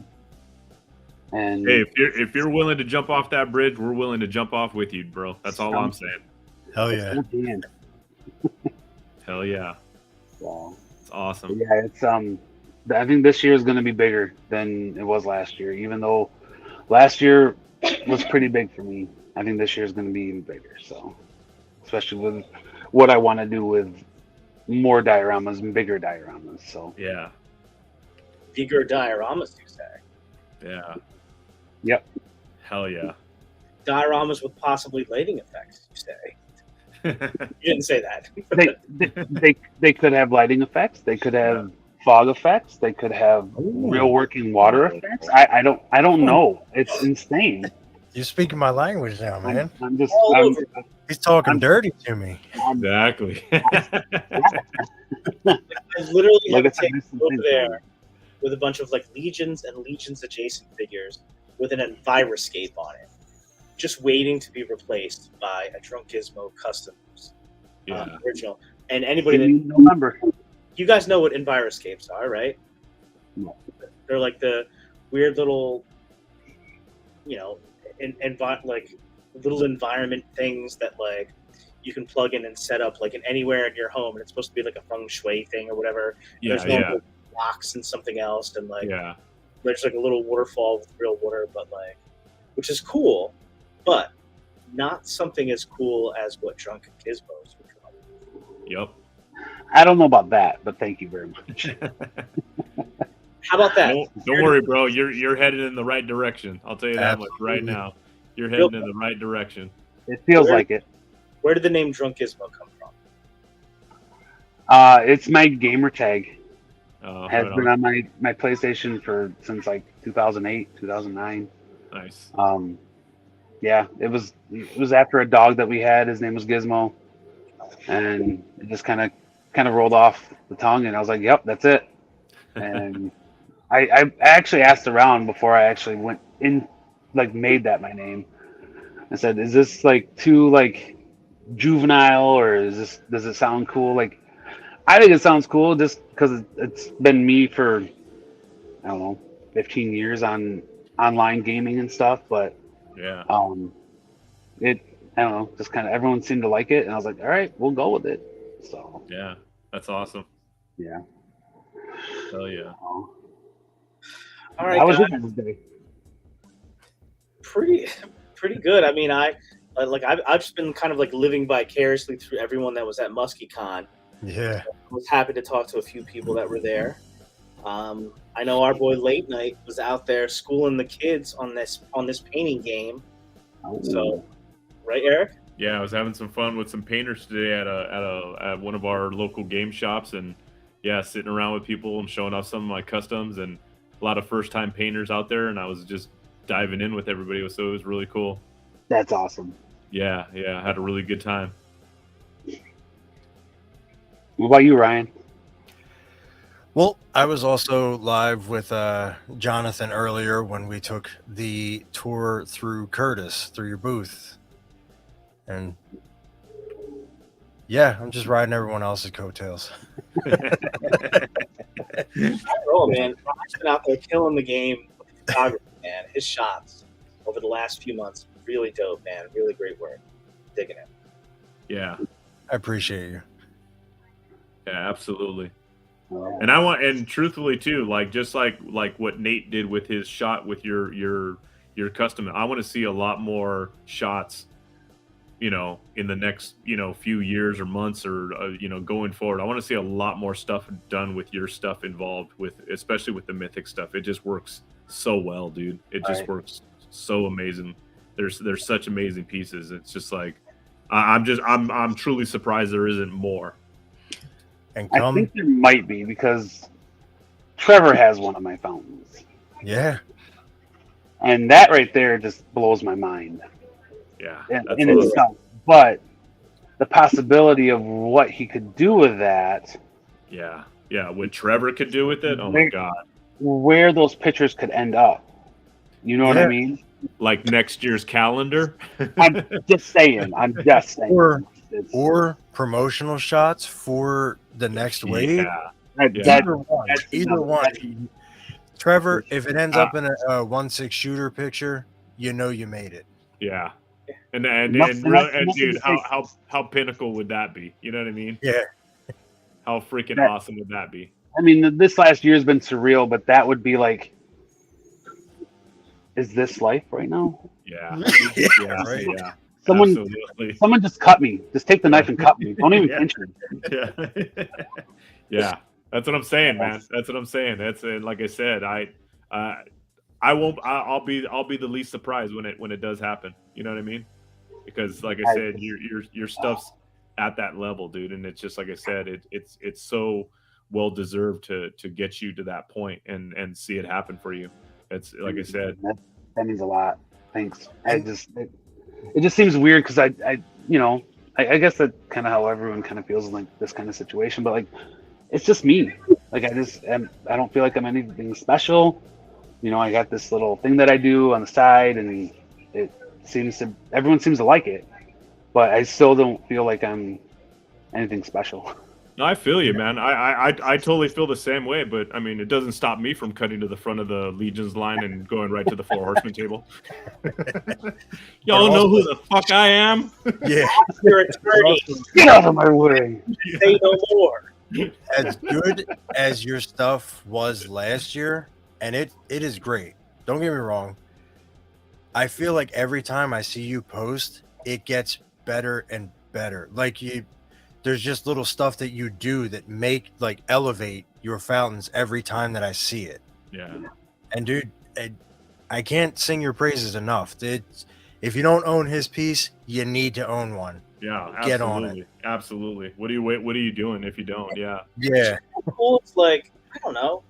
I just wasn't thinking about it. And like as soon as I saw the first piece online, I was like, oh shit, that's really cool. I was like, and like just the way it is, I'm like, that's so cool. I was like, there's not a ton of stuff that's out there that's like this, And then I went to LeafsCon and I was like, oh my god, these are the fountains that I saw online. Yeah.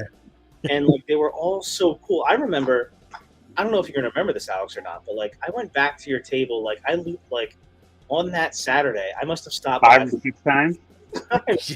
I kept looking at them, and I was like, there was 2 or 3 that I was really stuck between, and I just couldn't. Like it was no question. There wasn't a question about whether or not I was going to try to pick up one of these pieces. The question was which one, because I liked them so much. And in the end, this is the one that I like the most, but I would like to have all of them. So Yeah. Yeah, I Dude, remember. that's I the remember same the thing. first. I remember the first couple times before Legions Con when I finally bought my fountain from you.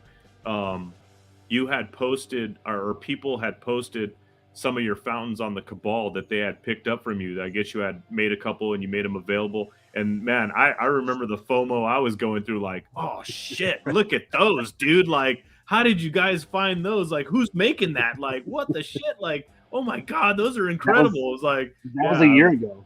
yeah, Like, yeah. It was like, it was funny because that Sunday last year after the show, Travis Bowles texted me and he said, "Get ready, the wave is coming." I'm like, "What?" And he said, people are posting stuff and tagging you in it." And I remember some of the comments are like, "Who is this Alexander? And where can we find these things? yeah, yeah. How long has he been doing these? Like, where did you get these from?" And like, yeah. my That was my thoughts flooded that exactly. week.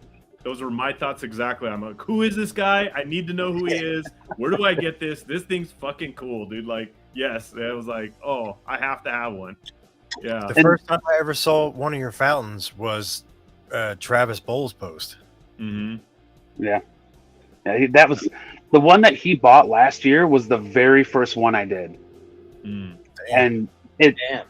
it's probably the shittiest one, I think, because I mean, I didn't know what I was doing then, and I was just kind of like, let's try to sell these and see what happens, and Yeah. it happened. So, Later, David. But see you, David. David's another great guy in the community too. Like, he's just, yeah. his artwork is amazing. But going back to what you said, Jonathan, about coming back to the booth, 5, 6, 7 times maybe, and like every time you're like, these are all just so amazing, and I'm like, thanks. And but people they have to sit there and look at them because no 2 are the same. They're all similar, but I purposely make them different because I don't want to do the same thing over and over again. Yeah, that's what I like, man. I want every single one of them is something different. Yeah, that's what I like. I like the fact that I know that I have something that's like a one-of-a-kind piece. It's like, I know there's not like 20 of these. You know what I mean? It's like, I look at my piece and I go, man, I have an original, like, one of one. You know what I mean? And that's kind of how I do my customs. All my customs are all different, and it's like, because I want every individual that owns one of my pieces to have something, a piece of my artwork, a one-off piece of my artwork. Yeah, so freaking people cool. have asked me if I do like custom orders and stuff, and as cool as that would be, I don't want to say no, but at the same time, I don't want to be restricted. Because if I see something in that design, I want to be like, I want to explore it. You know what I mean? Yeah. And whether it's good for that customer or not, like, I will have something that will fit into somebody's likes or dislikes. You know, I guess dislikes, but yeah, I don't really want to do a custom ordering thing with these, just because I feel like it'll hold me back, I believe. Yeah. So I see too much troubled waters in commission work. I really do. I won't do it. Tons of people have asked me to do commissions, and I'm like, I won't go there, man. I really won't. I'll take commissions for like drawings, because I do a lot of charcoal portrait drawings. Oh yeah, I'll take commissions for those all day long. But something like this, where it's so individualistic, where each fountain has its own personality. Right. Yeah. So I don't want to take that away from them. No. So. Yeah. It's awesome. All right, so guys, Alex, I appreciate you coming on, man. Let you know, Absolutely, man. Thanks for I having me. do this every week. Like I could do this all night with you guys, but Yeah. we're after 9:00 right now. I know that I'm definitely in charge of the kids for the rest of the night, so I need to make sure some kids brush their teeth and stuff. Yeah. Brothers, thank you so much for spending Yeah. some time with all of us, Eric, Ryan, my boys, Alex, jumping on last second after coming home from a con. I could not thank you enough, man. Thank you so much Thanks for having me. your time. Oh yeah. I'll be glad to come back. Just let me know. Yeah. Absolutely, dude. Open invitation, but I will definitely message you about several issues. Sounds good. I will be going live a lot more, or try to go live a lot more on my Instagram, maybe in the Cabal or something, just to kind of do like a sit down and just say, hey, this is what I'm working on, and just kind of chit chat. So Yeah, nice. Nice. Absolutely. a lot of fun. All right. So, guys like Eric, Ryan, Alex, if anybody has any last words, Thank you, everybody, for hanging out. Thank you, Same. freaking Alexander, for freaking hanging out with us, dude. Like I said, love talking to you. Love seeing your work, bro. And Ryan, Jonathan, always my boys. Always, man. It's always a great time. Absolutely. Great talking to you guys. Yeah, for sure. it's You all guys have a great night. You too. later, guys. Bye.